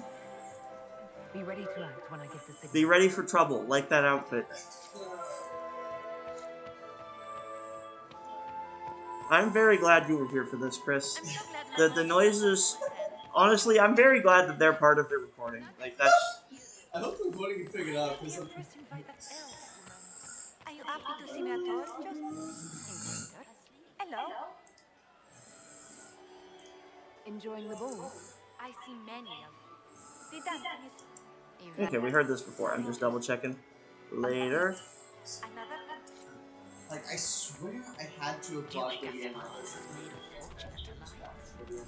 and yet I don't remember that outfit. Maybe you blocked it out because of trauma. That's exactly what I was about to say. Yeah. Come in, have a drink. And yet I remember Iron Bull's outfit because... So apparently that was not bad enough to do trauma. Yeah. Well, to be fair, it's funnier got bad with him. With her, it just makes me sad. Yeah. Like, Iron Bull is just like... I'm not sure... Like... No, you don't think you can have I'm not sure you can have any dress outfit that white looks Iron Bull's aesthetic anyway. Well, I think you could pull something off, like the outfit you see the Beast wearing in B&B string fancy. Yeah. You can pull that off. That would work. There's like definitely stuff you can do better, but it's definitely a lot taller. Really young is just like, you had the freest task ever. Yeah. Again, Vivienne and Leliana are both just like, they would look good in almost anything, but not this. Yeah. What's your claim to the throne? The 100 Days Cough swept Valvoya in 877. It killed thousands of children, royalty and commoner alike. There are only 3 living grandchildren of Emperor Judicael I. Myself, my sister Floriane, and Celine. And I am the eldest. By rights, the crown should have passed to me. If you're the rightful heir, how did Celine become empress? I am the oldest, but I lack the Valmont name. My mother was the late Emperor's sister. Celine is a Valmont. Her honored father was my mother's brother. But she is the youngest. When there is any doubt surrounding the line of succession, the matter falls to the Council of Heralds. Celine outplayed me, forming alliances on the council for support. So they passed over me in her favor. Yeah, this is one of those things that I think is interesting. Is they make it clear that Dragon Age, like in the world of Thetis, especially this area of it, like women have a lot more power. I mean, like the leaders of the Chantry are literally all women, and like stuff. What's interesting is that that they still have like that I think is interesting that maybe they didn't think through as well as they should have. Is like they've just made it clear there that like last names still pass along by male lines. You know, like you said, like because my mother was the sister of the king, and she married someone else and took that guy's name. So like it's making it very clear that like they still have that naming convention, which I think in a society which doesn't have patriarchy, and like, well, would they have that still? So I don't know. Just what are you claiming? Her crown or her head? If Celine loses her head, it will not be my doing. I want my empire. I do not wish harm on my cousin, but I would not weep at her demise. And yeah, I will say you can already tell stuff about Gaspard because like note that everyone else is crowding the artifice, and he's just like telling you stuff upright, and he even seems to find the game inconvenient and boring. I'd like to know more about you. Yeah. All of Orlais knows my story, but you. Oh wait, yes. Hang on a second. Yeah. But they gave the crown to her. We must navigate a maze of vipers. Oh, here we go. Okay, here's the part that we I didn't. have a question about the peace talks. You didn't extend this invitation out of the goodness of your heart, Grand Duke. Yeah, because he's the one who invited us. That's why he was accompanying us. Political man. If the nobles believe the Inquisition supports me, it will help in negotiations. And I take joy in watching the scandalized expressions when they see us together. What can you tell me about Celine and Brianna? Brianna may be called ambassador, but she is purely a spy. She works towards some hidden agenda. Dude, you're talking to an elf who's a political leader, dude. Celine is a skilled player in the game. She knows how to get her way with a few words and a smile. But the game is a farce. I will prove that a few hundred chevaliers are better than diplomacy. What will be going on in these negotiations? We will whittle one another down with words until we are bored into agreement. Celine will talk circles around us, that elf will glower and cast suspicion everywhere, and I will get very drunk. Somehow, by the time they stop serving drinks, our war will be ended. Politics, my friend. What do y'all want to say? The drinks run out. Sure. What calamities befall us if they stop serving drinks early? If we're lucky, another war will break out. I cannot abide the game, my friend. I prefer my enemies armed than facing me. I like clear winners and losers. Give me a battlefield, Inquisitor. I will show you who the victors are. When I am Emperor, there will be changes. No more of this courtier's nonsense. The nobles may not like it, but after a few lose their heads, they'll fall in line. I discovered something you might be interested in. You can tell like basically all of them It's stuff about and it human won't fact. having too much of a negative impact. In some cases, it's actually positive. Want to So tell yeah. me why you were threatening the members of the Council of Heralds? I was like, I kind of like playing the Inquisitor as someone who also doesn't have that much patience for the politics here, so she basically doesn't lie to anyone. She's pretty upfront about everything. She's just like, yeah, I got nothing to hide. There was little chance I could win. And I'll let everyone know what my cards are because I think that, Want to tell me why you were threatening the members of the... Oh, yeah. The language of politics, Inquisitor. Yeah, that's the thing we overheard from that guy who said Philippe was a jerk, too. There was little chance I could win their support any other way. I discovered something you might be interested in. It's about Brianna. She's killed ambassadors and changed their documents. You can prove this. Now that is interesting. What is she trying to accomplish?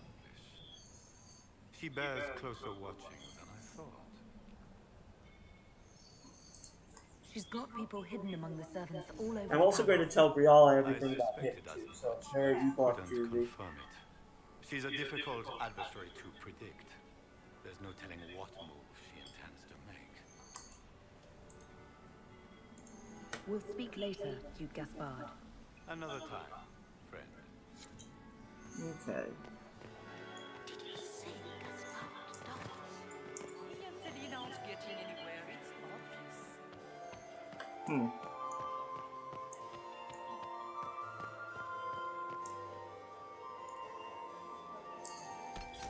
Let me see. Yep, I'm making sure there's anything I might want to do before I save and I'm thinking, Has anyone ever told oh. you that you have the most remarkable eyes? Several times this evening, actually. That's funny. Mistress Nightingale. Oh, hang on, here's a funny thing. You look radiant. Marquis, it's been far too long. This is cute. How's your family in Valchevin?